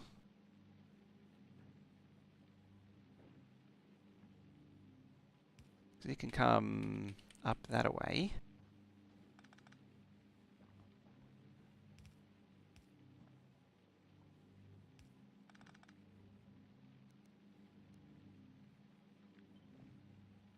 Like, you can go there.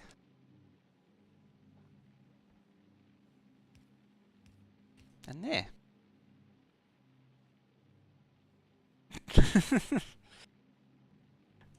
Just gotta wait for it to go moldy.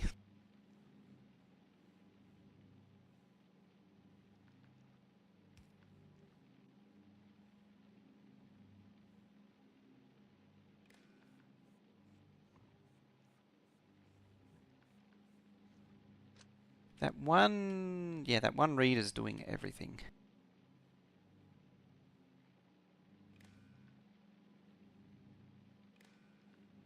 No, we don't want to control the output, we want to control the input. So, enable when nutrients is less than, say, 2,000. Same again. Oh no, these don't really relate. So you read hold all belts. You cover that. Read the whole belt. And you are less than... I can see this being redone fairly soon. Just want to see a few things.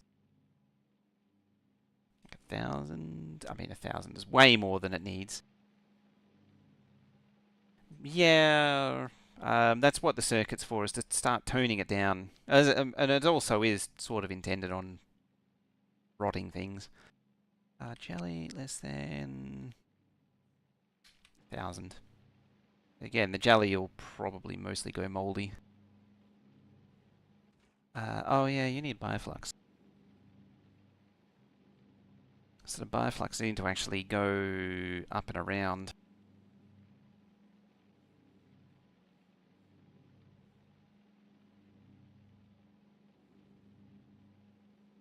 That's annoying. Oh, speaking of moldy.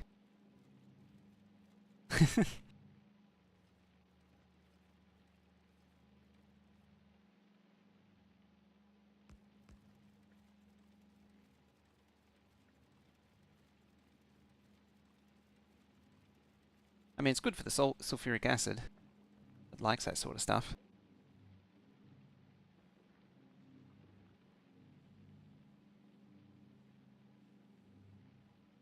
So what stopped? Oh, probably a backwards belt. Yep. Just as I was saying it. You're a backwards belt. You're a backwards belt. That doesn't actually need to exist.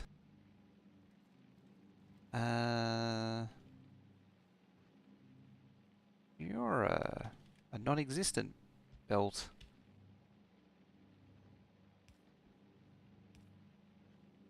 That then goes there. Yeah, and then that gives it the opportunity to fill up this. So it can restart it. Then it gives, on top of all that, sulfur an opportunity to fill up on mold. It doesn't actually need that much. I've got to request a chest here to really make sure. It's actually, my general feeling was that the the jelly and the smooth brains don't actually need to share a belt. Yeah, there goes the there goes you can see the nutrients spoiling.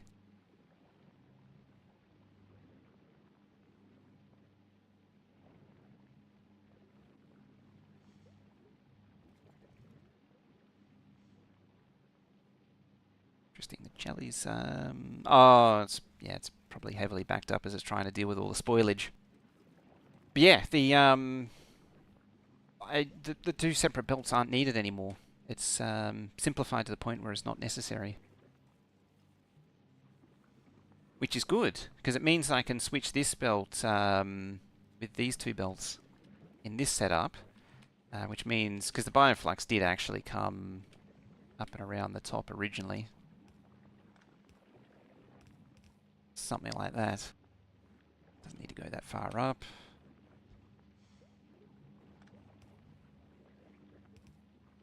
Yeah, I'm back down the other side.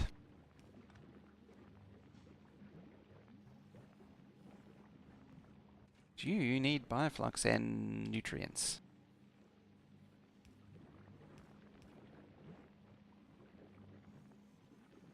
Alright, so now we get to rework the whole thing. But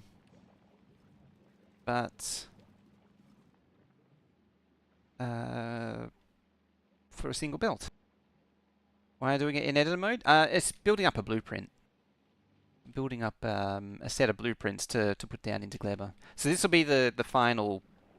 This will be just Gleba done. I'll paste it down and then, I mean, it won't actually be Gleba done, but you get the idea. It's easier to do it in editor than it is in game. It's not impossible, having said that. Just annoying. Surprise! Why aren't you going?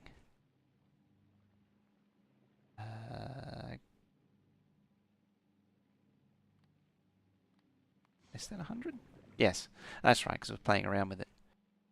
Oh yeah, you need water. Is there not water there? The thing about Gleba is there's a reasonably good chance that if you place down a pump, you'll get water under all this concrete. The base in the book will be updated after the mega base is fully up and running. I haven't really done a base in a book in quite a while. Having said that, though, I am sort of building a book of Gleba. There. There we go. Now you can make rocket fuel. So I've been building up the book of Gleba, and so this will then go into that book, this book, and yeah, the goal is to replace that effectively, that monstrosity. So I have 3 so far. There's the book of Volcanus, which is barely populated, and I'm also want to work on the book of Aquilo. So the idea is just to have a book which is full of all of these books for all the different builds for this save.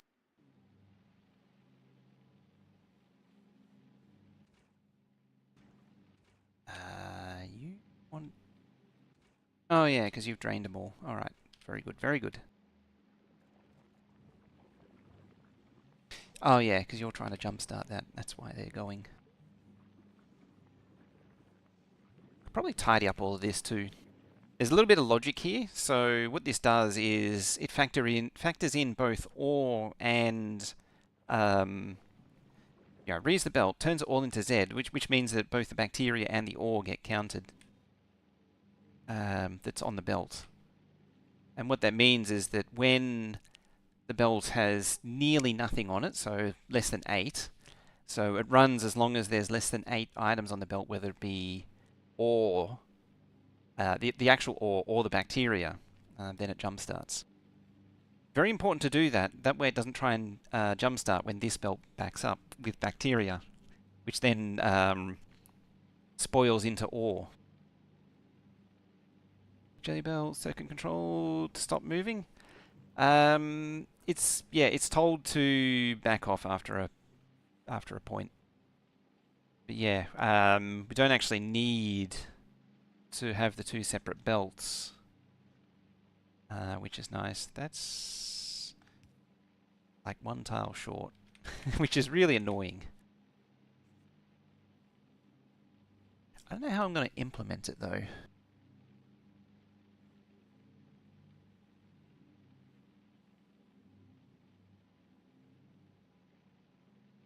Other than perhaps something like that.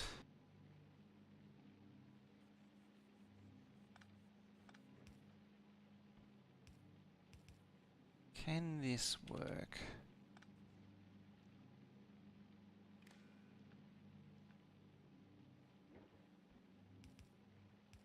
Like that. Oop, too far. There.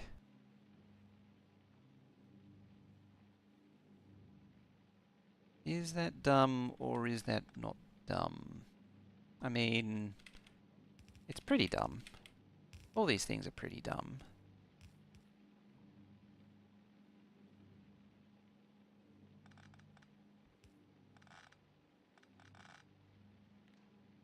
See, I don't even need the nutrients turned to poop. As is the dream. The dream of Gleber is nutrients turning to garbage. As long as you are dumping the garbage, that's all that matters. Yeah, the belt's over full. It shouldn't be allowed to get this full.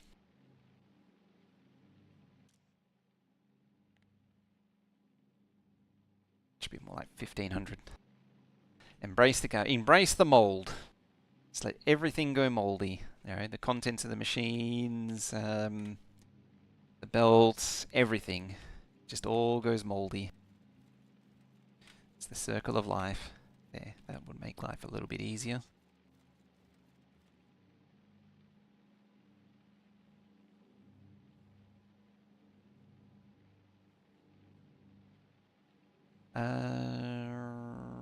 Now. There, that'll help get things moving. So you are in fact, yeah, you need smooths. So you can actually, no, you can stay like that because you can run along the top like that. But you can't run down the other side.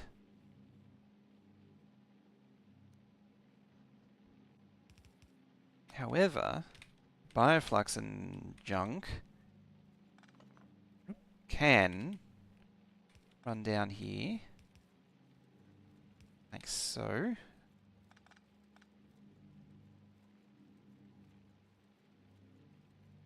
Can steer through here.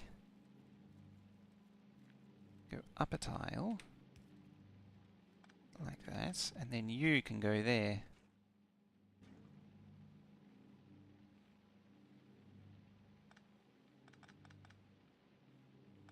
And you're not needed, you're not needed, you're not neederated. Oops. So I think some of that is needed.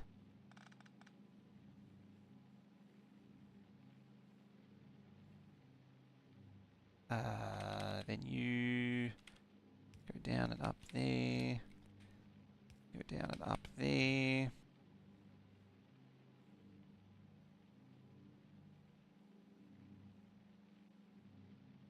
Even have cryoreactor imported? Yeah.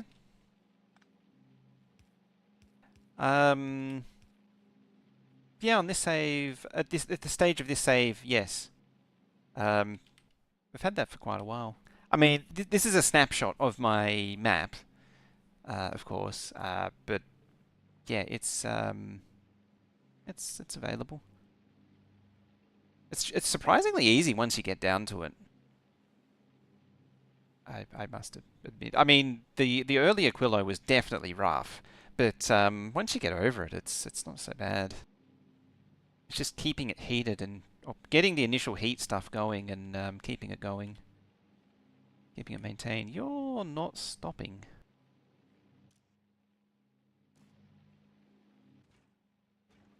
Oh, it's because it's stockpiled so much.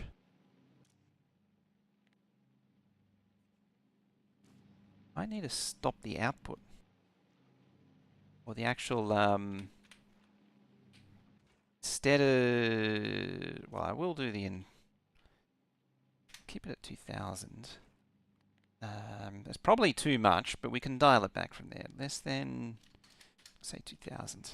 I could, if I was really keen, do a constant combinator. That way, and set this to Z. We'll make it N. This is a little optimization you can do, and then N, and then we say N, the number that we want to lock into is 2000. So now that assigns 2000 to both. Instead of two separate numbers, it's now controlled by one number.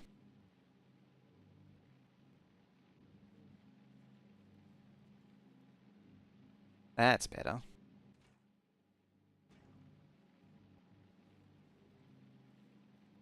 Oh, you got Moldy. Right about there. You had...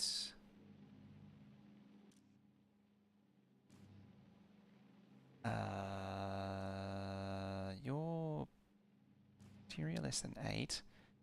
Dead less than 64. I'm just trying to remember what these were. I think...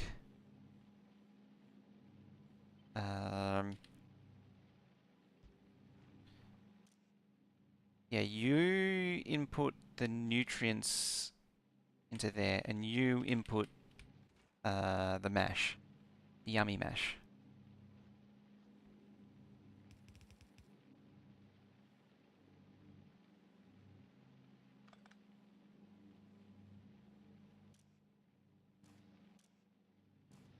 Same over here. You do that. You do that.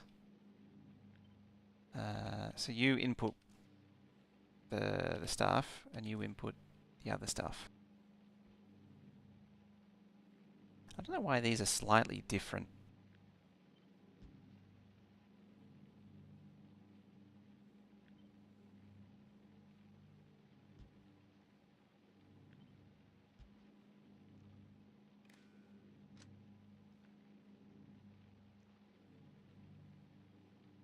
Through numbers, good thing is one inserter will stop sooner, which gives you a wider range. Yeah, that is true. Why not stacking on belts? This one is what starts the process, so it's just meant to run until this machine runs.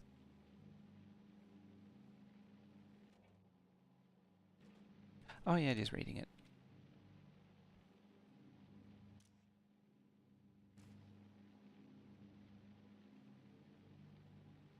Probably just put that into a more inconvenient position by doing that, so I'll revert that back.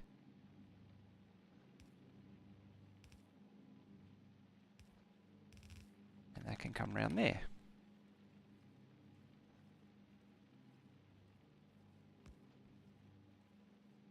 You've got another splitter or something's wrong with you.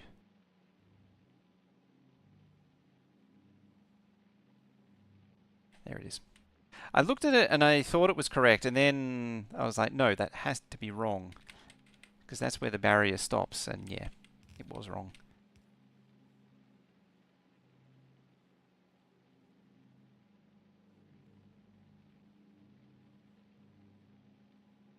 Oh yeah, see, it's priming for nutrients because it wants to make bacteria.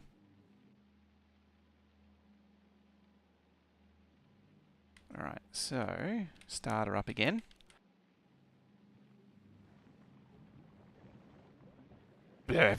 Wrong side. Hmm.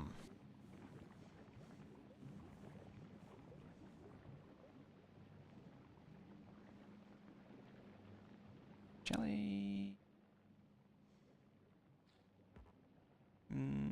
No, you're mash. And jelly's only used to start that up. It's just occurred to me that jelly isn't really that necessary.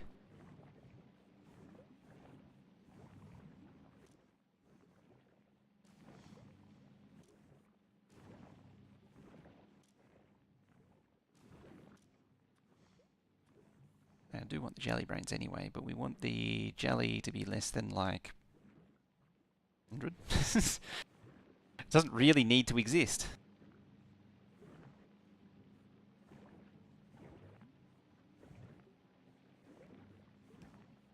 That won't work. Well, maybe it will.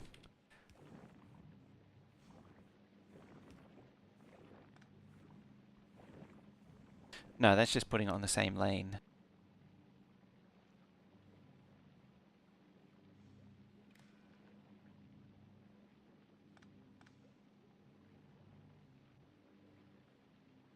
Sometimes the getting stuff onto the right side of the belt can be a mind bender. Watch on mobile, so maybe I say it wrong, but nothing seems to be... Oh, these are all stacked. Yeah, these are all stacked. There's a few select things that are not stacked. Generally, anything bootstrap isn't stacked, so like the nutrients from mold uses a bulk inserter, not a stack inserter. And these both use bulks, not stacks, but everything else is stacked.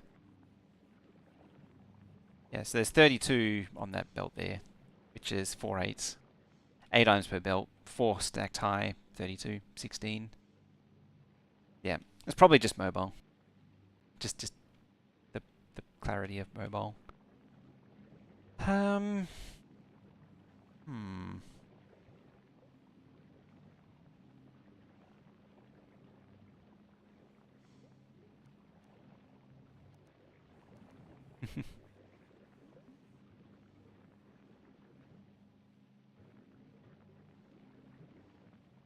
Now I gotta rack my brain very extra hard.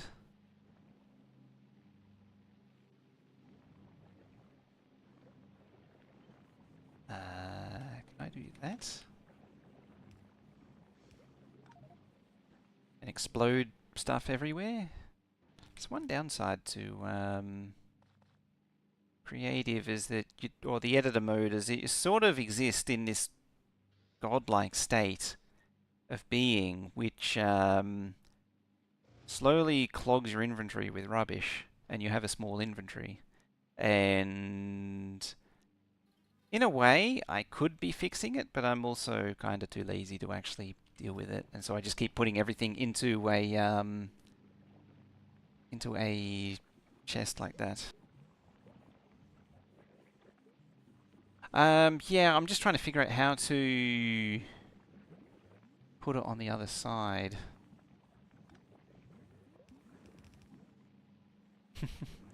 Just clog that with jelly.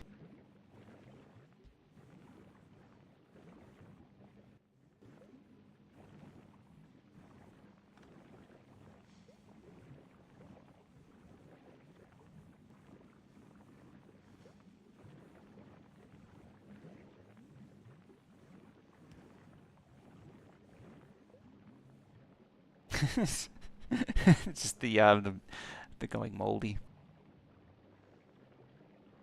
I'm actually considering how to how to bring the jelly closer, because yeah, your mash. It's just these two that need mash, and then you need jelly just to jumpstart you. Like the plastic for the mash, yummy mash, does need to exist. The yummy mash belt does need to exist, but the jelly belt almost doesn't need to exist.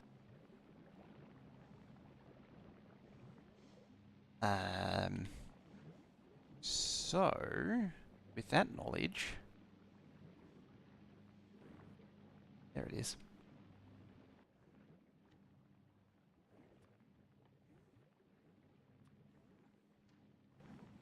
Yeah, I will clean it up. So you come around here, you can just plop your stuff on the belt, like so.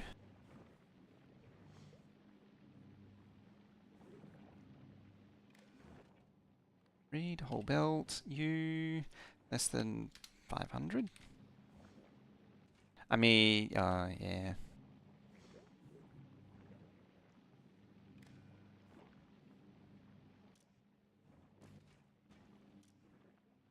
You got a better idea. Less than 20.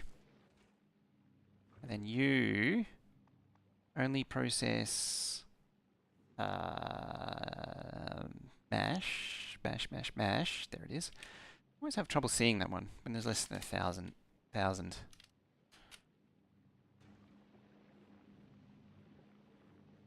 Biolubricant. You really don't use that. At least, so for this build is specifically for making parts for rocket launchers. So this doesn't need to make lubricant. The secondary part to that is that beyond early game, you actually don't really use lubricant, I found. I think... Does this save even have lubricant? No. It definitely has its uses. I've done it before, early game. But yeah, it's... Biolubricant is interesting, but not that useful. Yeah, make lubricant out of it. But the only thing you can really do with it is make electric engines for silos. And for the most part, it's kind of easier just to import electric engines. So yeah, you can't make foundries, and it's not worth making belt. Because turbo has to be made on Vulcanus, so you have to. Wrong keys. There we go. Just mash escape until it fixes itself. So you sort of have to do them on Vulcanus. I think I got it now. Do that.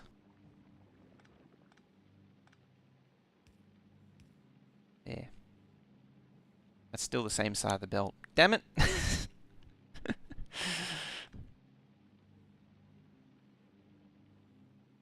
I need to get it onto the inside.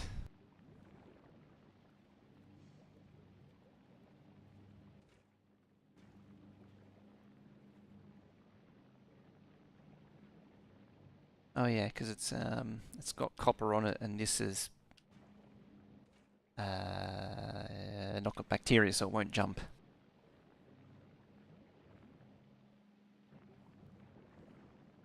So that's the last piece of the puzzle, and I don't really want to do shenanigans with that.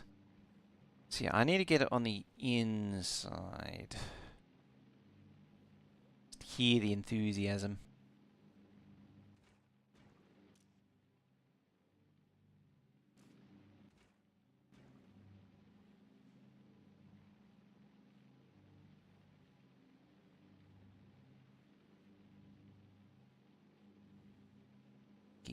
Thinking. You can hear the gears turning and grinding.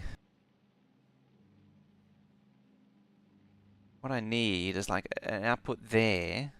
You can then shuffle in. That's sort of where I was leaning to with this combination.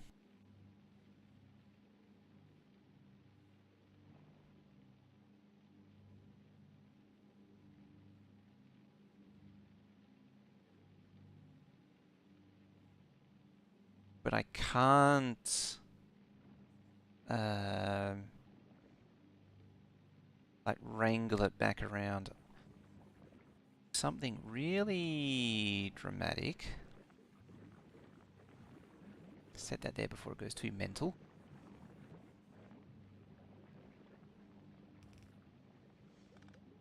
I guess I will be doing this one after all.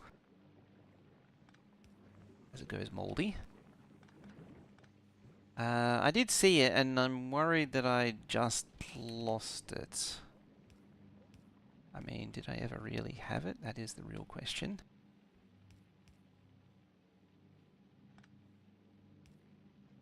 So you're... yeah... I was worried about.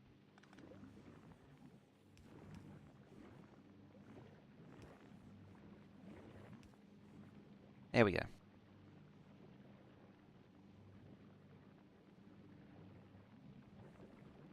Solution is simple, when you're not too smooth-brained. Yeah, look at that. Or backed up. You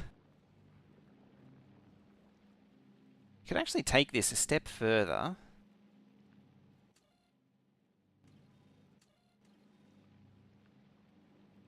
I should actually make that Y as well. And you Y.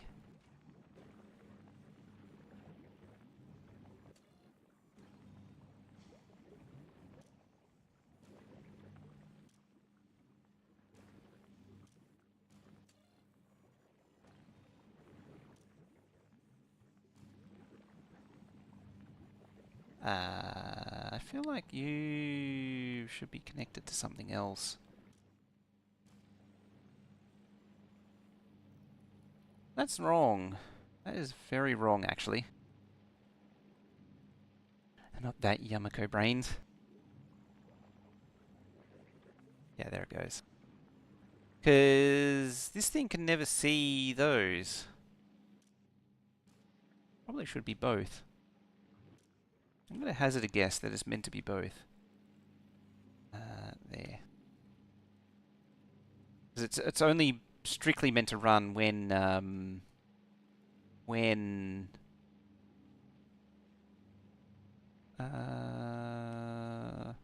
oh, it reads yep, yep, yep. It reads the belt up, or it reads the storage, so it accounts for the storage.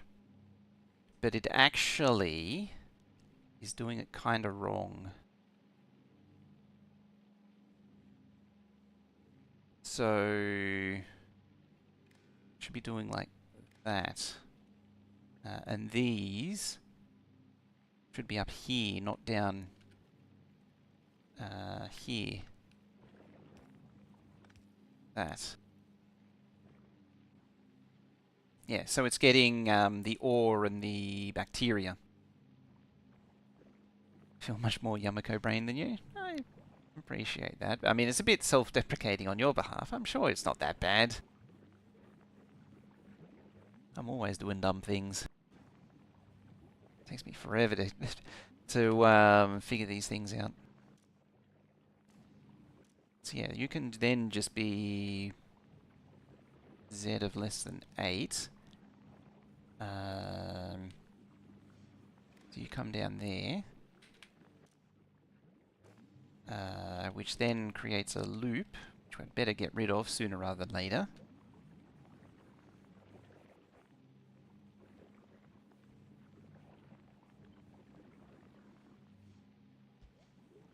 I'd better connect to this one before it gets a little too overexcited. So yeah, less than 8 and less than 8. Yeah, I feel like Z and Y and Y. Oh, you're going to account for both. Huh. Never played Factorio until Space Age? Really? I thought you were around before then.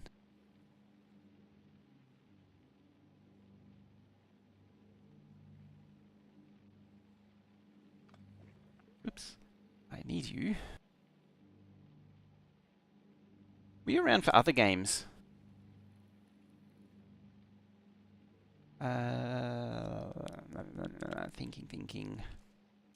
Thinking.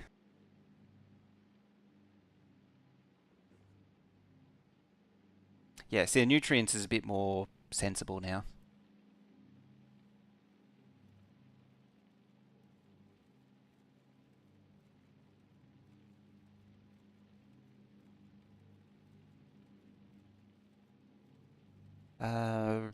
So I'm just trying to think of a combinator way of combining the two. Some other people play Factorio a bit, or you grabbed it yourself? Okay. I'm sure I've seen you around for other stuff. That's what I was thinking of. So each greater than 0. Output, input count of...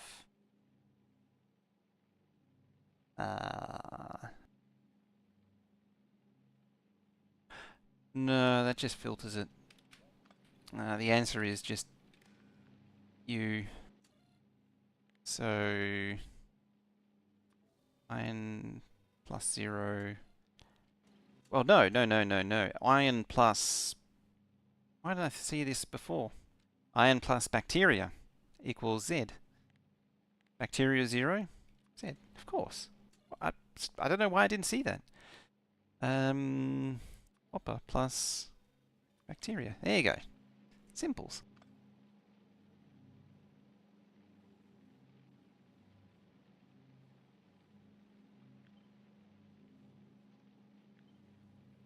I might be thinking of someone else then. Right, you go there. There we go. Happy with that. Yeah, sometimes you just got to sit and stare and think about the logic, and eventually a good solution comes. It's not necessarily the first solution, you know, it's always the third or fourth solution. Sometimes just... that's why I tend to take a bit of time, because I know that it's... I probably spend more time than necessary, but yeah, I usually expect the solution to fall into place after like 3 or 4 goes. There's potential for me to simplify this by doing one of these as well. And get it off the corner. Into logic long enough, and logic will eventually stare back at you. That too, yes. You don't want to stare at logic for too long. You haven't produced any acid. Oh yeah, you need so you would be there. You were there. Oh, you're a regular inserter. How about that? You need some calcite. You need some calcite, and everything else kicks into gear.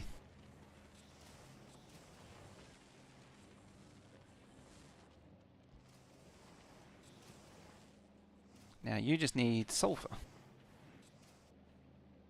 Not getting sulfur because it's not getting any water.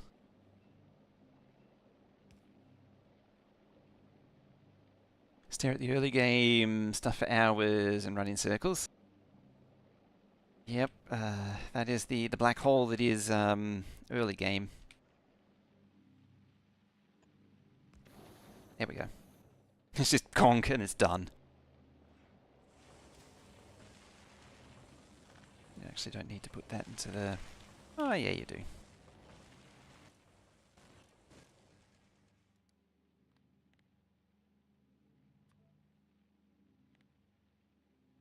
Say 400. What have you run out of? Red circuits, which has run out of plastic. Plastic wants bioflux. Why are we not getting bioflux? Because we want jelly. Ah.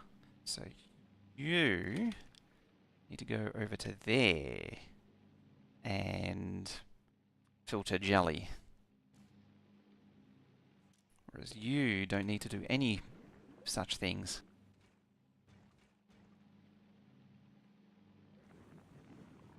Same with you.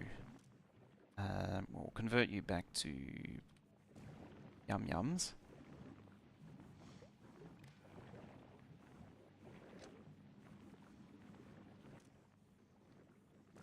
Yeah, and it doesn't need to enable disable. It's just the output inserters that need to. Oh, you're 400, we'll say. Its goal in life is to make bioflux.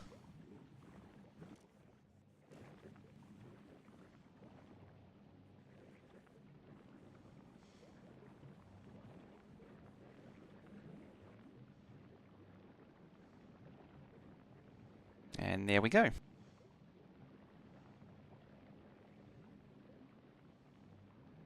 suppose the next thing, if this actually, what's the width of this? Because you could almost pull it close to here and just tie it, bring it all closer together. And have like this run all the way along. If this could be rotated 90 degrees potentially, which wouldn't hurt. I sort of rotated it, made it vertical just to make it less wide.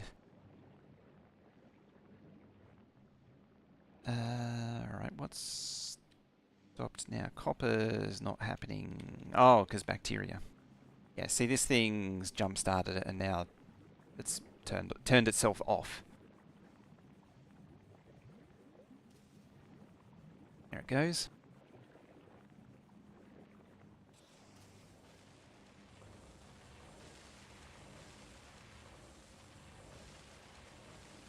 Look at this thing.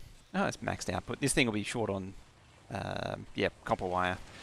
Despite having 3 legendary, it's still not enough. Yeah, this thing is hungry. If only lubricant could be used to flamethrower ammo. If only, yeah. Actually, it used to be that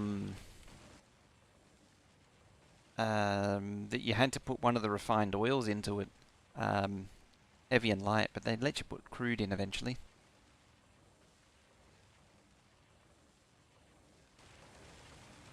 Is this annoying to get flamethrowers on Glebber? What can you do for oil on Glebber?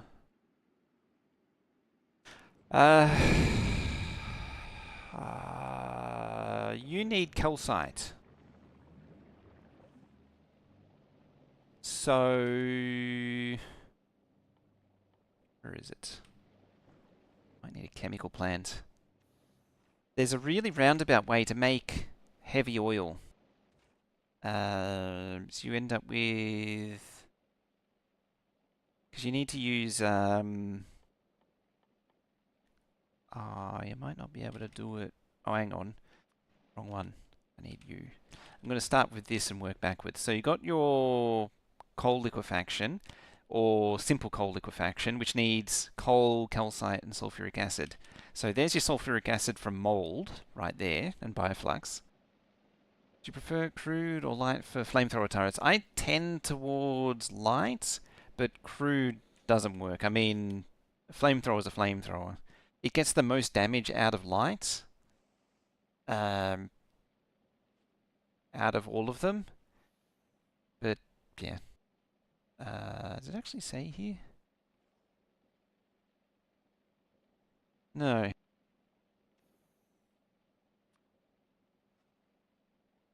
Yeah, light oil used to give extra damage. You know about coal liquefaction? Yeah, so all you need is calcite and acid, and then coal can make from carbon and sulfur as well, which is right there. And carbon can make from coal and yeah. No, you actually make it from burning mold. So you can actually, by only getting calcite from orbit, you can make oil.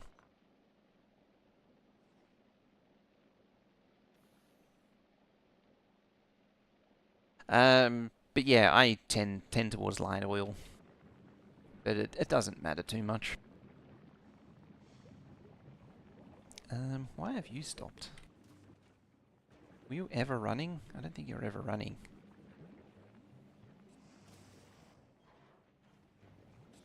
Yeah, it'll spring into gear eventually. So, look at the 1 minute. Rocket fuel, about 3.6. That's pretty good. 1.6 and 3. I only need like 1,000 a minute. So it's a good result. How do you deliver calcite around the planets? My current way of doing it is having a platform. How does this one work? Oh, this one actually scavenges calcite from. It scavenges most of the calcite from asteroids and then stores it, but it does actually get a supplement from Vulcanus. There is actually another platform. Because this save I think predates. Yeah, it predates, or nearly predates these. I think I used this save to build the first version of this. Yeah, because that's only Epic, and that's Epic as well. But yeah, there is actually a calcite platform as well. Oh yeah, this is here. Yeah, this is the storage platform. This is a long-term research project. Yeah, I'm very intrigued as to how this is very pleased so far with how this is performing. Oh, that's here too. Oh dear, I feel like bedtime. What is it? 10 o'clock. It's the Epic version. It's old. It was nervous because it uses so many foundries, gets it from Vulcanus, but the other ones can get it from space. Another option that you can do is actually have a stationary platform that doesn't drive around, but just drops. It just passively collects asteroids, turns it into calcite, that then drops it down onto the planet below. People do that for Aquilo and Gleba. So that's a way of supplying Aquilo with everything it needs. Arguably, though, for Aquilo, supply is better.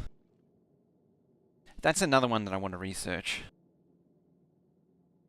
There is the headache. For me, I'm gravitating towards platform supply because it's less active platforms. But there is something to be had for building a platform that can make a planet self-sufficient. That is something that people do. Some people do work towards. Ah, there it goes. See, as soon as it used up the chest, it sprung back to life. Probably overproducing a little bit, if anything.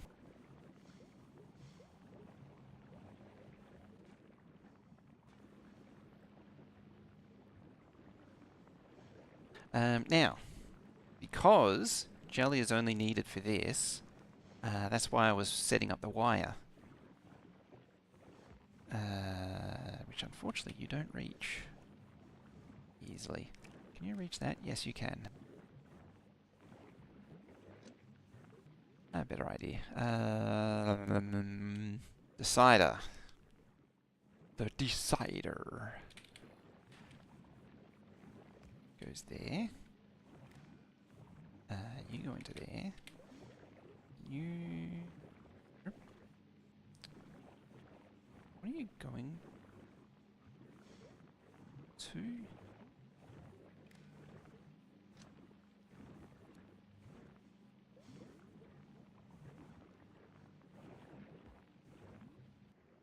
Why can you not reach? Ah, you're going to there, that's why. I had a feeling it was connected to something, but I just couldn't see it. Yeah, you go there. Then, when tick is greater than 0. Now you, I put a tick of 1, given 2 conditions. When Alright, so just double check. Yeah, you need jelly. You are Z. So when Z is less than 8 and jelly is less than 100. Realistically, the jelly on the belt it could just be a form of composting as well.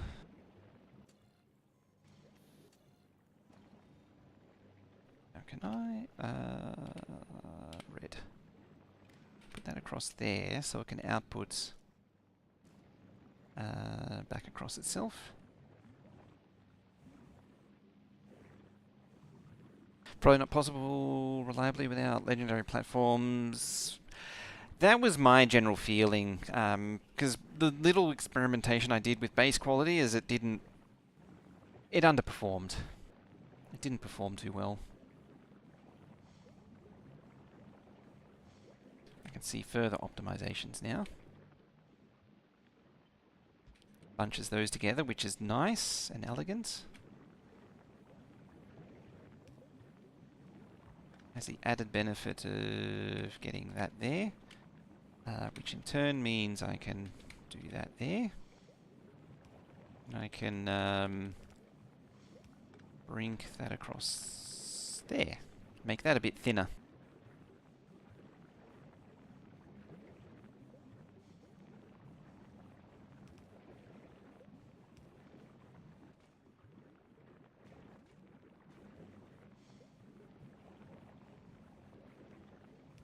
You can scoop up those. That's fine, that's fine, that's fine.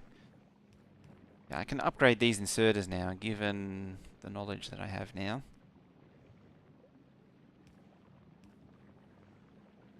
Oh no. Anything that picks up 2 items, not so much.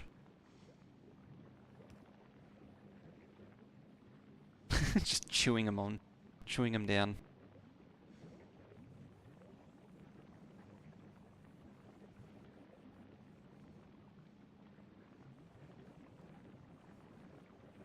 Yeah, I might keep the jelly for composting purposes.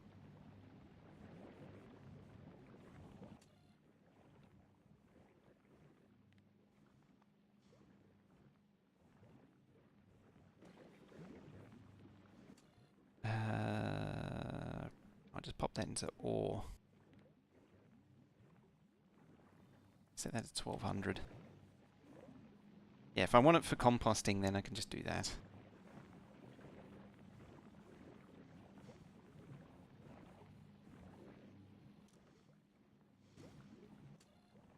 But the option's there. 5 AM where you're watching? That's nice and early. I don't want it getting over full.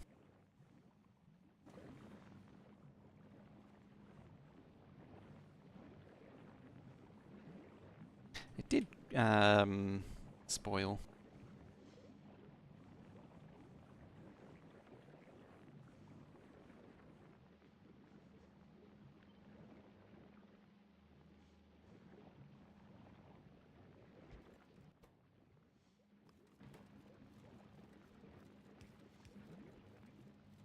In theory, it should actually be doing that before refilling the belt. What that would mean is right there.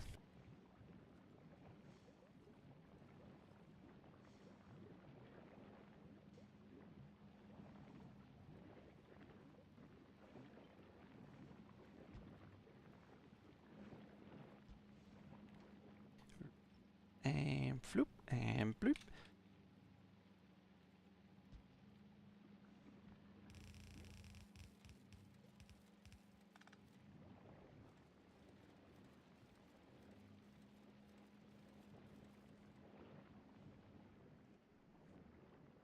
How does that compare with this?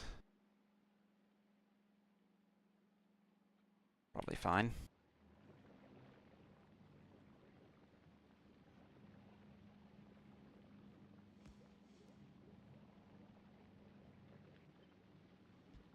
Might bring it up a tile. Make it unreasonably close. Oh, doesn't quite align. It's just sad when that happens, isn't it? That little bit of extra space that I was talking about. I should do the same here. Just a little bit of extra space, just so it doesn't overload with mold. Yamako belt broken? Yeah, I've probably upset the logic.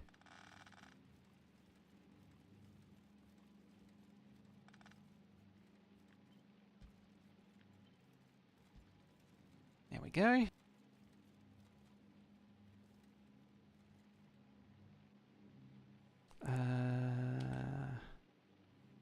Yep. Of course. I mean, it was kind of obvious. Just needs me to actually pay attention and notice these things.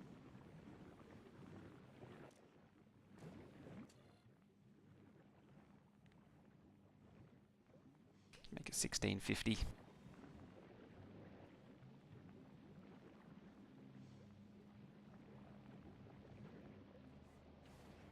Oh, interesting. It's struggling to keep up. But it is eating all of the Yamakos, which is good. Is it actually good though? Maybe.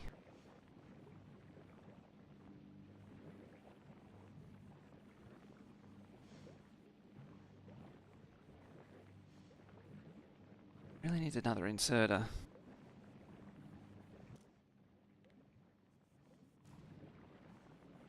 It's just not getting the plastic is effectively not being supplied enough. Oh no, it's caught up. Never mind.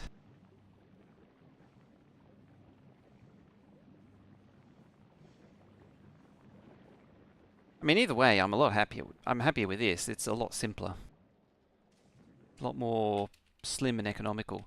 And there's also these to bolt onto it as well.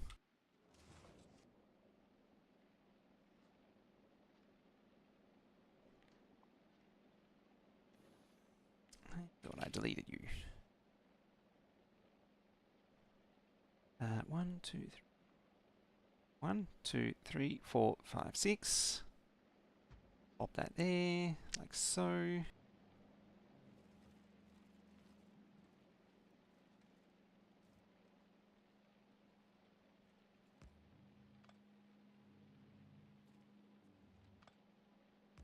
Now, can I... Whoop, not that. No.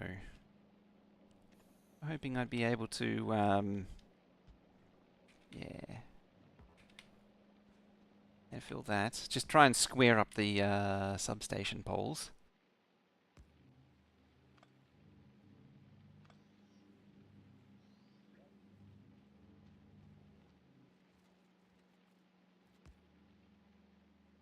There.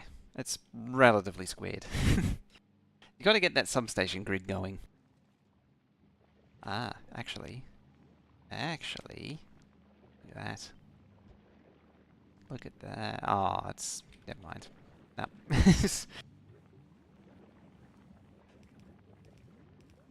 Yeah. Could be a little bit long. Make the belt a little bit longer. I could weeble wobble it like along there too. Just really get the wobbles out of it. It's not really worth it.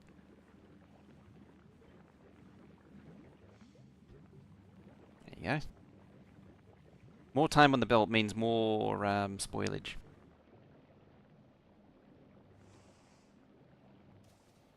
So these three... Yeah, generally holding steady. 3K, 3500, 1600. Trying to make these faster. Not really. I think they're... Oh, other than green circuits? Lack of iron. Lack of...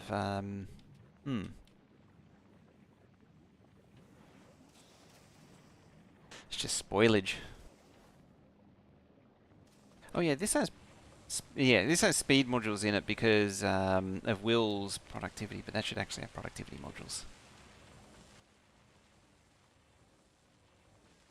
Yeah, that's improved it to 1.8. So it's gone from 1.6 to 1.8. Yeah. Bacteria need a lot of bioflux. It needs a little. I mean, for each craft, it's one bioflux, so it's not a small amount, but it's not an insurmountable amount. Like the belt's pretty empty. It's drying the belt pretty nicely.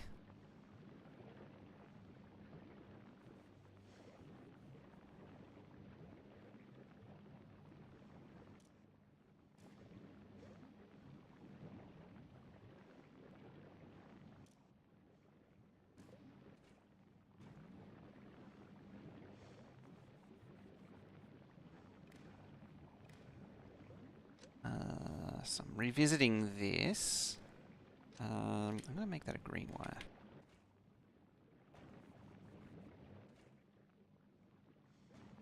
So I want you to read contents. It's going to contaminate this a little bit, but it shouldn't hurt. You're not able to output because your belt is backwards. I keep wondering if legendary bioflux to breed legendary bacteria is viable.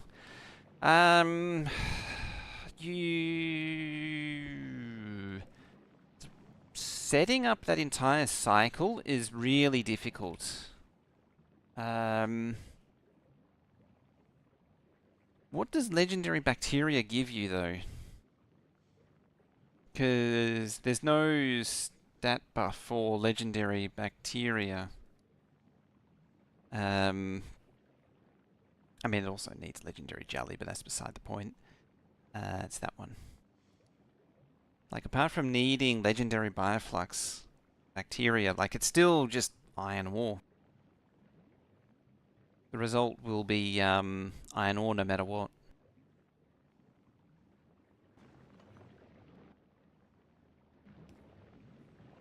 In fact, I should be able to pop some in my inventory. Yeah. Yeah, because the spoil result is always regular iron, so you won't be able to use it to as as a source of legendary iron and copper.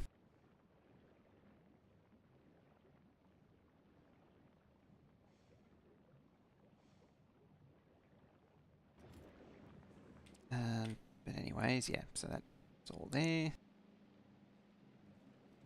I chucked it in here just as a test. I mean, it's like 3 minutes. But yeah, I it spoils into just regular iron, unfortunately, as far as I'm aware.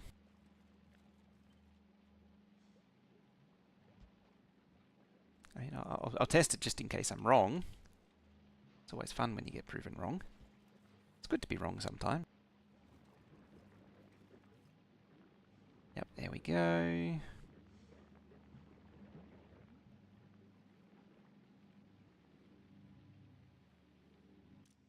You're probably, yeah, it's got the same problem. It's overproducing. This one probably could be paired together as well, just like up here.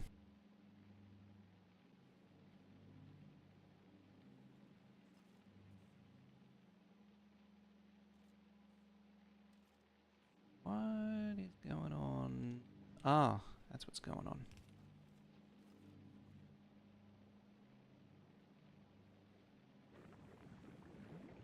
Goes. Yep, a little jump start as it turns itself off. Would have been a cool way. That would have been a cool way to get quality. They're not allowed nice things. This thing overproduces on bioflux like crazy. So this thing is meant for producing bioflux for Narvis. It's a little bit overkill, realistically.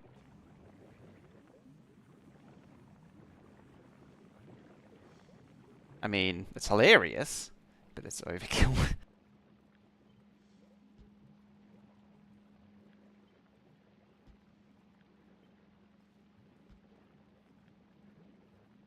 Oh wait, that's the wrong one.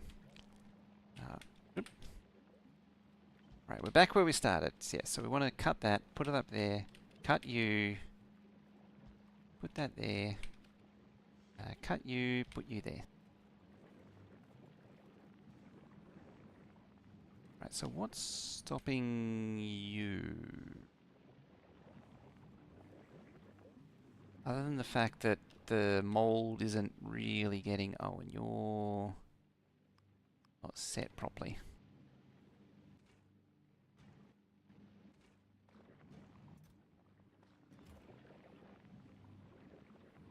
I mean, you could just bottle up all this bioflux to make more mold. That wouldn't hurt too.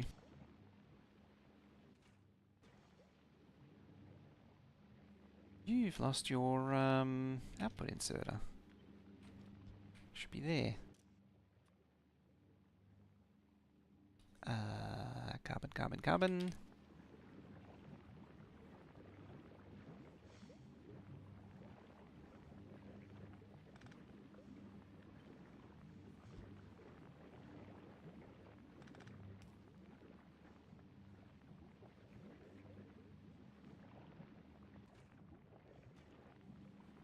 Ah, no, it's not enough smoothies. Ah, that's why. Yeah, that actually needs a lot of smoothies. Interesting.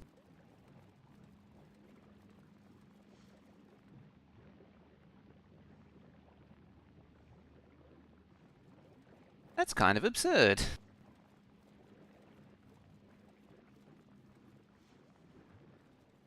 Like, yeah, because you can't get it. Oh no, it did actually decay into legendary iron ore.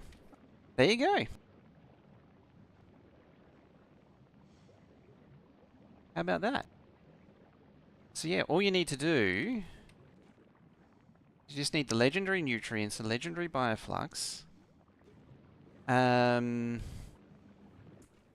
the problem is getting to that point. Because the bioflux needs legendary smooth and wrinkles. So you would have to recycle grind the bioflux. It'd be the only way to seed it.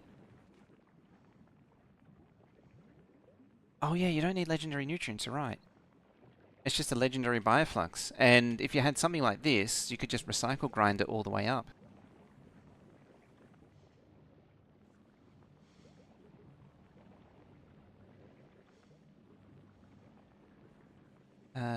Otherwise, why are you... Oh yeah. Yeah.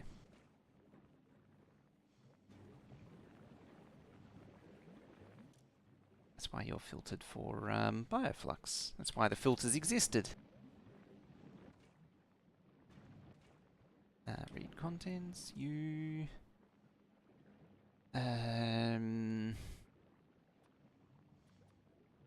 Less than 30. Because each one of these makes like 80.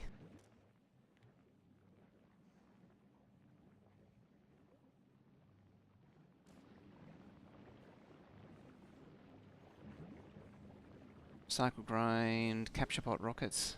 Breaks down to bioflux at full freshness. Ooh, interesting. Very interesting.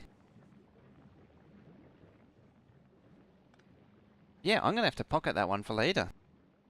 I'm quite intrigued by that. See, I thought it wasn't possible.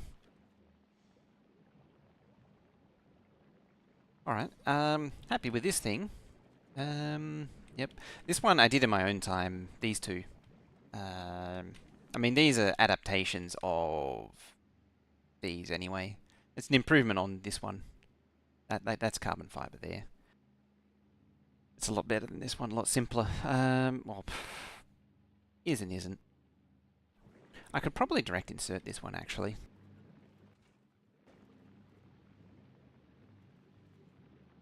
It just needs the steady supply of mold. But yeah, so this is... So yeah, rocket part production, bioflux for Nervous, carbon fiber for everything else. Yeah, legendary nutrients are rough. That was why I wasn't so keen. Oh, there's two of these running. That's why the thing's so high. That's better. I thought it was a little high. That's why I reacted the way I did. Yeah, 1900. It should be like 2000 a minute. The one thing. This thing here. Yeah, it's going as fast as it can. More beacons, more fasterage. So on and so forth.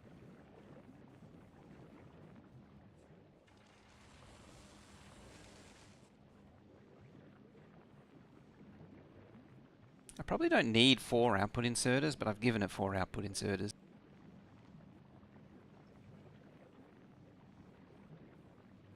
It's just to help with belt compression.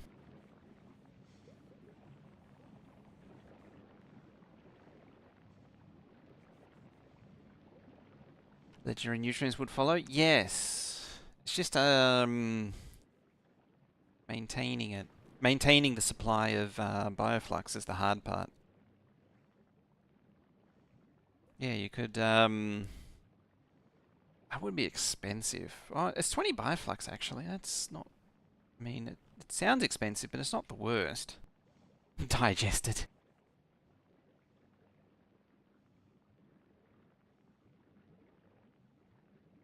Yeah, it's pretty much the only way to recover bioflux, because science packs recycle back into science packs. They don't. It doesn't give you you can't unscramble an egg. Effectively, what they're trying to say.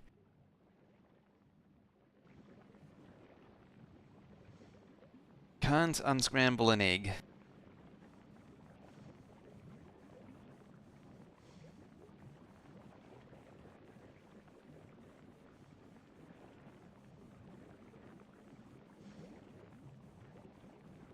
Yeah, you don't need the legendary nutrients, so but you can use them to.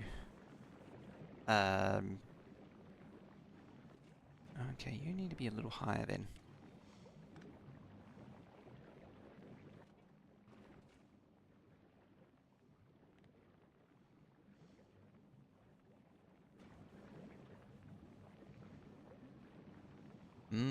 Mold.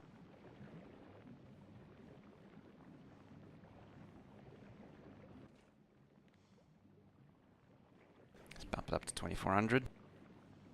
It's more precise now that I've controlled the inserter.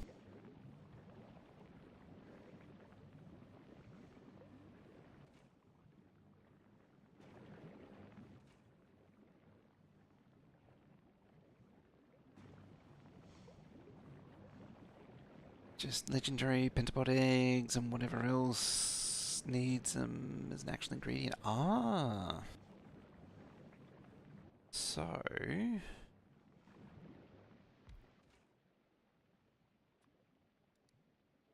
yeah, if you were to make that... oh wow, 2 hours 30 minutes. It's just maintaining the supply of bioflux that's the hard part. Because like the pentapod eggs, all you need to do is get the legendary eggs. Oh, it does need legendary... oh yeah, once you got the bioflux, it's fine. But yeah, once you get the eggs, as long as you maintain this thing, it'll keep working. And just like my science build here, it has nutrients from bioflux basically to support this thing. So yeah, you need legendary bioflux. That needs legendary bioflux. So the only thing this needs so far is the bioflux. And yeah, well, the direct way of making it is by that. So you could either produce it on an industrial scale and recycle grinder, or craft and recycle uh, capture bots. There's also the question, what is a rare?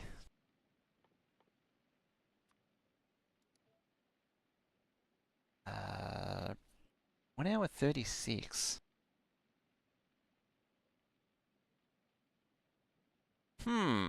It's a much more achievable goal. An epic is now 54. I might bring this up. Even uncommon gives you an extra 17 minutes. Hmm. Huh. The problem is, what is the opportunity cost of building a factory to raise the quality?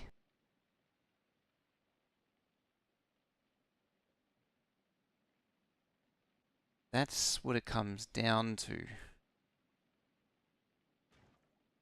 So,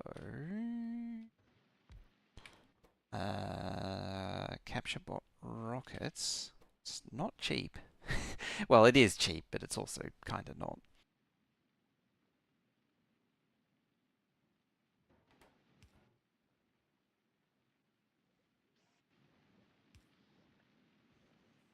It's great that that works.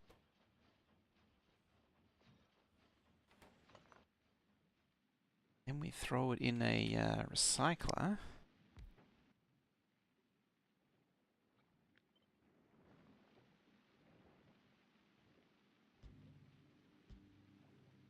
Speed beacon, of course. Just make one machine do as much as physically possible.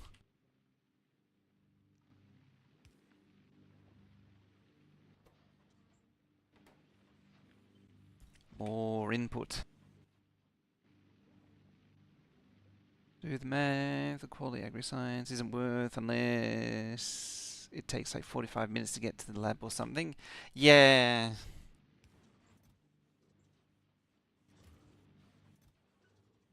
I can't. Oh, yeah.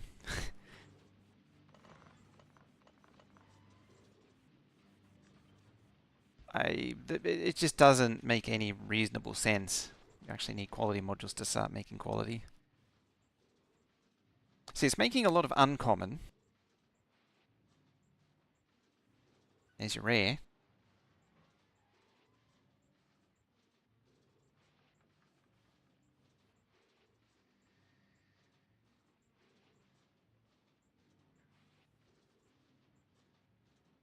And there's epic. Where's the build there? So this thing needs 18.5 bioflux a second. One of them, mind you.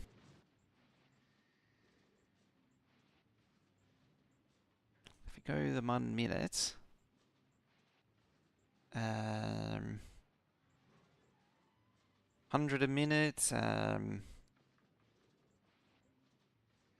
10 a minute and 5 a minute isn't really that attractive. That's why I was thinking uncommon might have some potential because it just buys a little bit more time. But yeah, the thing is, we're almost done anyway. If I show you an implementation of this build. Oh, hello. Look who's back.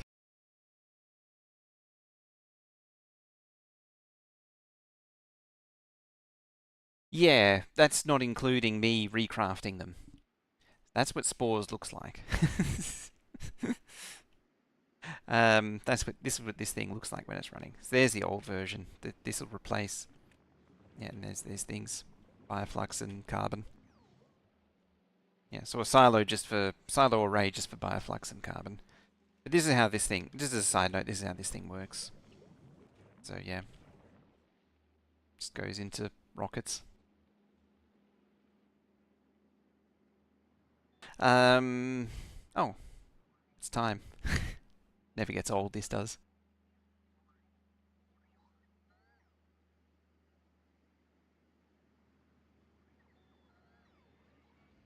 It's only 192 rockets. Now I'm just showing off. It's Will's map, but it is my my build. So I'm allowed to indulge.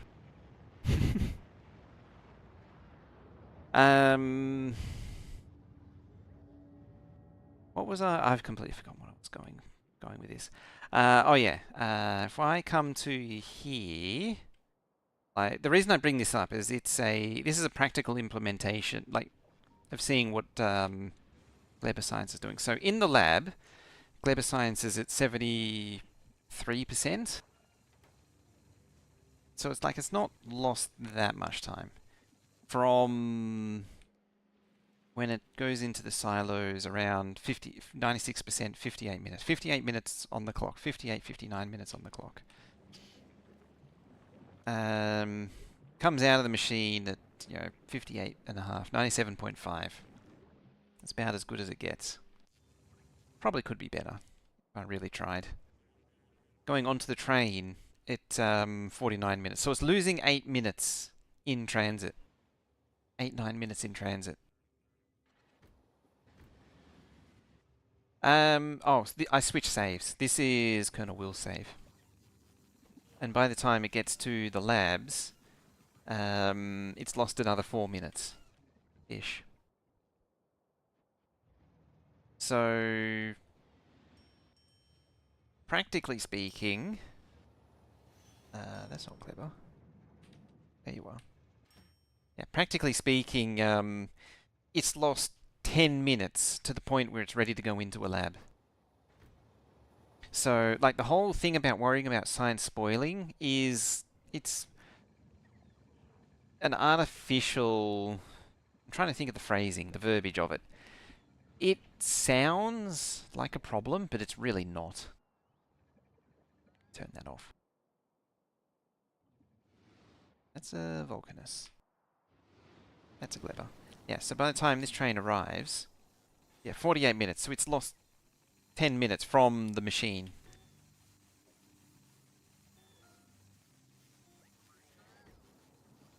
Where does it use spoiled first? It always tries, so...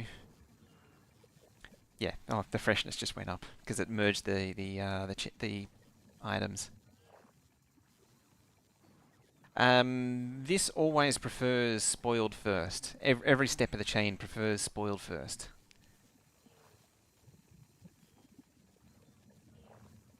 So yeah, the main point that I wanted to make was that it's like it could be better, but you're only going to lose like 10 minutes.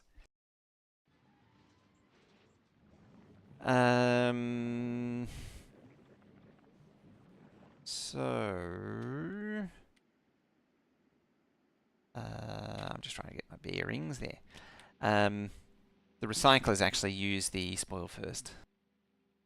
The bots don't care, but this tries to... So the way this thing works is the bots come in and they get fed into the storage, and when the storage fills up, it starts deleting science. And what it means is by taking spoiled first, it always deletes the oldest, so it maintains a freshness. Generally, everything's set to spoiled first, though. So, like, it doesn't matter on here. Same with the science. Like, oh, that one doesn't matter because it's bioflux. But it probably should be set, actually. Yeah, like the nutrients, should always be spoiled first. Apparently, now that you've got me to check, I've discovered that a lot of these aren't actually set correctly. So that's a thing I need to investigate. It doesn't actually matter that much on belts, though, because belts, it can only grab what's immediately in front of it. It's more for, like, bots delivering from chests and taking from chests, or chest to chest. But yeah. On the Nava side of that map, on Will's map, the freshness is all handled on Gleba, and then on his side, I think the train loader actually... No, the train loader doesn't care, because it always does one and the other. Yeah, the freshness is mostly dealt with on Gleba. Mainly in the silos. Make a difference for longer lasting in labs, but more spoilage? I'm not sure that it matters. Because they all spoil at the same rate. And ultimately, you want to be not throwing any away if you can help it. I've just not been able to figure out a way in which freshness actually matters. Because you can just make more of it and be slightly less fresh. While I think of it, a carbon fiber. That's the other interesting thing too, is that if you're making plastic, freshness doesn't matter because the end product doesn't spoil. Same with like the bacteria. It turns into copper and iron ore, which don't have a thing. Carbon fiber too doesn't have a... You know, once you make a once you mash it into carbon fiber, which is I guess Yum Yum is actually a really powerful adhesive. So this doesn't normally delete. This only deletes if it's not being actively collected. As long as the platforms are picking up science and science is being used, it won't delete. As soon as the science stops being consumed, this builds up to the point where it starts deleting. So it doesn't actually actively delete constantly. This thing only deletes when the storage fills up. When it reaches whatever, I think it's 48,000 in the storage, which is actually a lot of science. That is 4 minutes of production. I say a lot of science, it's only 4 minutes of production. It's so stupid. Yeah, I'm going to set that one aside, however, and think about that one some more. As I say, I think uncommon or rare might be the play, not going all the way to legendary. There seems to be something to it. Hey, look at media. How you doing? Doing all right. Yeah, happy with this. It's quite nice. I need to capture all of that. And boop. Don't need them. Clear out that. Clear out that. I'll leave those in just to signify that they exist. Ah, look at that. That is... You can fix that. There, and you. Oop. Have you been playing some of this?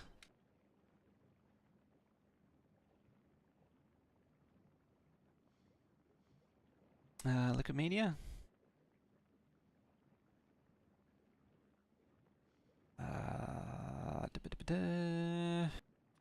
Right, so this is it's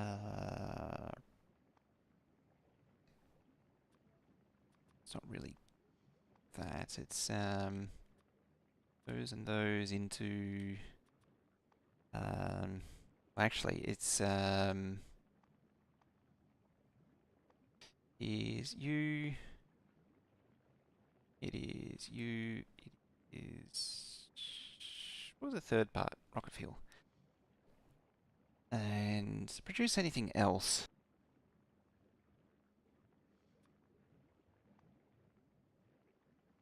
Say Gleber.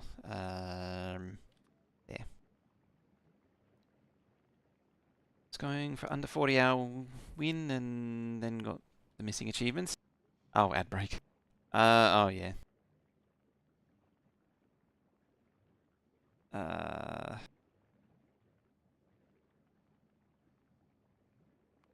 Don't mind me, I'm just naming this thing.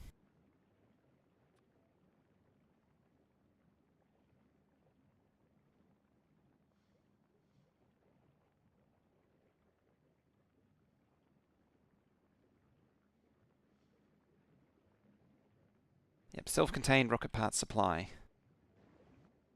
That can go into the Great Book of Gleber.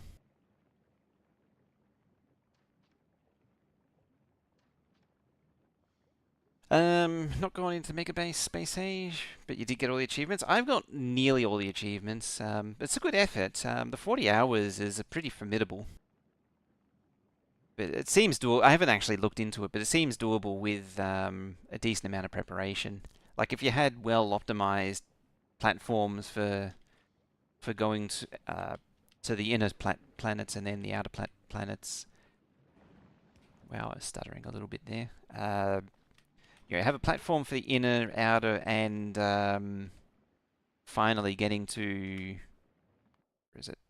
The edge.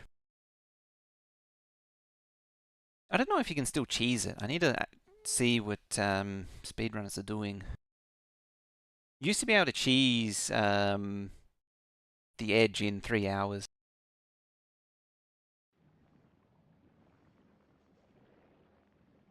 It was hilarious. Unfortunately, it's been fixed. It's 40 hour by save scum, play 2 to 3 hours ahead, then go back with blueprints. Ah, yep. Back in the day, back in the very early stages of the game, you could, in the space map, a platform could go to planets or, yeah, planet locations that were not unlocked in the tech tree.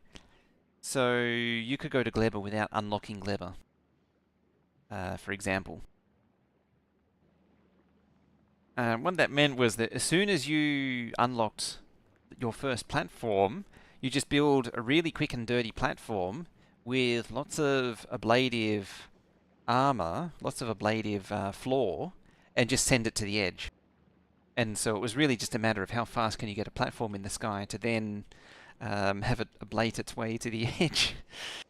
It's so dumb yet so hilariously stupid and actually works.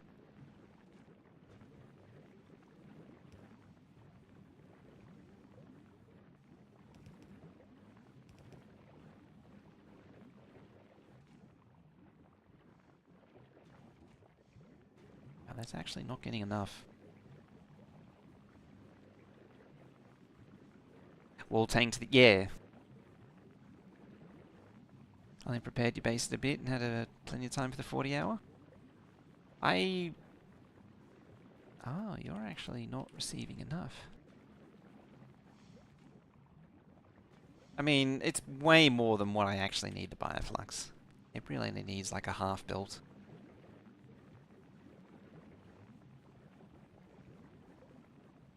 I probably should treat it as such.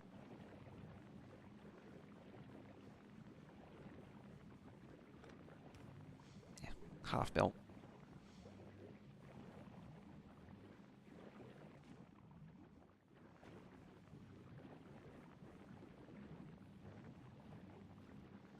$32 save scum blueprinting the normal tech way. That's pretty good.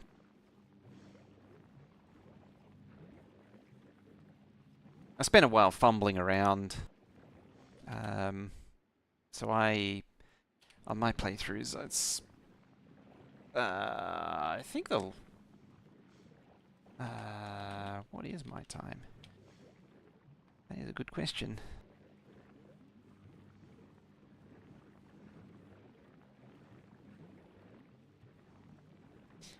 146-ish hours. Yeah, 140. Yeah, that one. See, look at that. That gave me this spawn gave me tons of area. Did I actually build the? Oh yeah, I did. There it is. Yeah. I've only done it in, what did I say? 146. It would have been like 130 or something. Not fast. Yeah, it's your first run in 4 years. Again, pretty good effort. Getting a handle on all the mechanics and everything.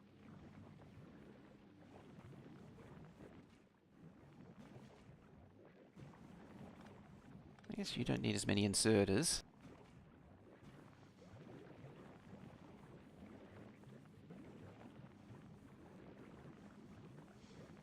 You want max reach? No. Just seeing a little improvement that can be made there.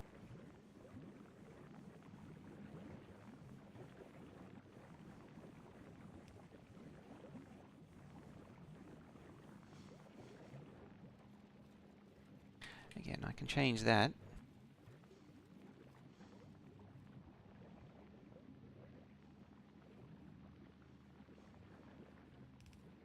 Change all them.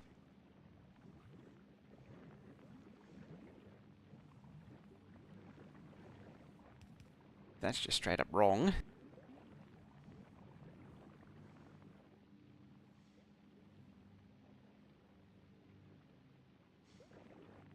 Ah. Corporate speedrunning. Very nice. Yeah, I think, should actually feed some of the bioflux into this and make nutrients that way. Make them more conjoined. Then it wouldn't need so much mash, because this is absolutely crushing mash. Yeah, nutrients from mash is very inefficient. It's only 6 nutrients. And so this thing, making nutrients, just annihilates the mash. Do you genuinely need more?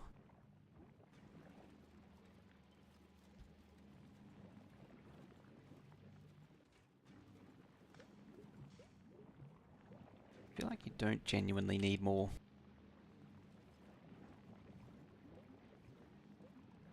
Real question is, what would happen? What would happen if I just fed it a belt of mold, just like that? It's not stacked though.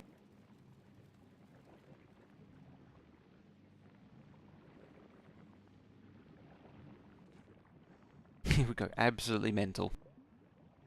Twitch glitching? Ah, it's doing the glitchy thing. I actually drop frames? Apparently not. It has a tendency to lie though.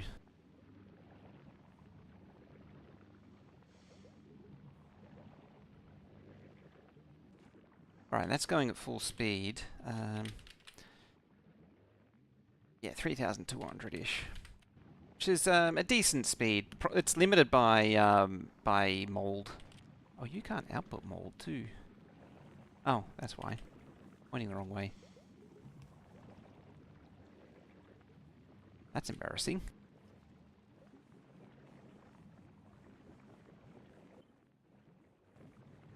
Well, coming back to the Book of Gleber. This is the last piece of the puzzle. This is Gleber,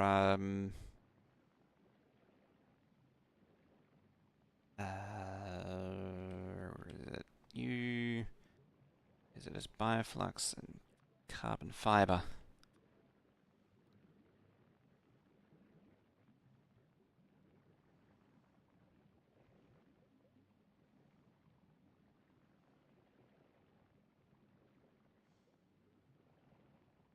Do not notice missing frames, but lots of sidebar ads and welcome to... Oh, yeah.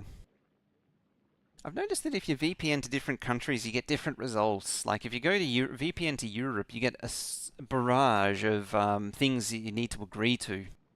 And then US and Canada is particularly bad for ads.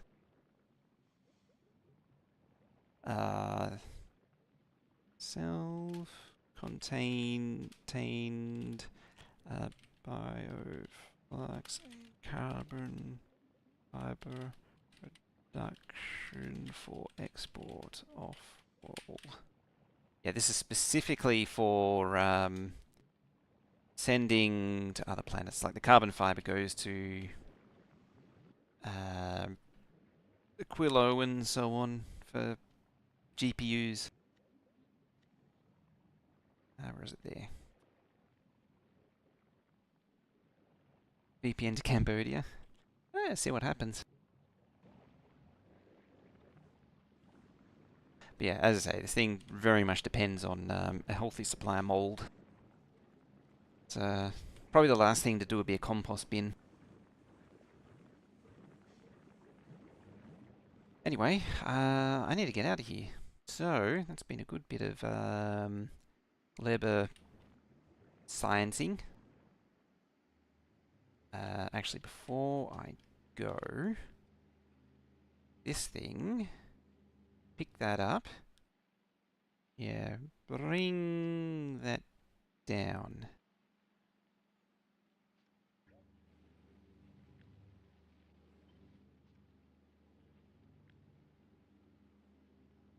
Like so. Bring it down 2. Maybe. Those are... Oh, no, those are, Oh, maybe.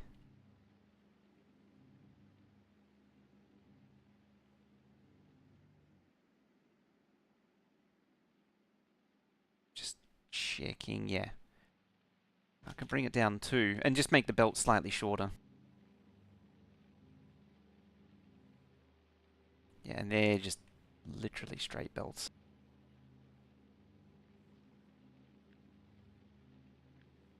Those could go up to there.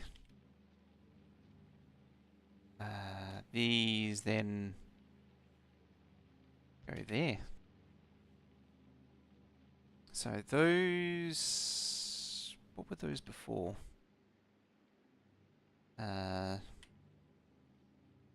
Those were both speed.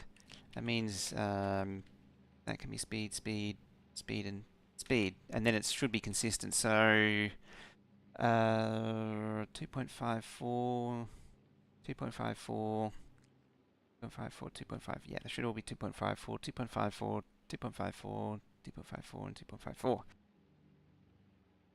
2.54. Yeah. So the only limitation to this thing is just the short run of Bioflux.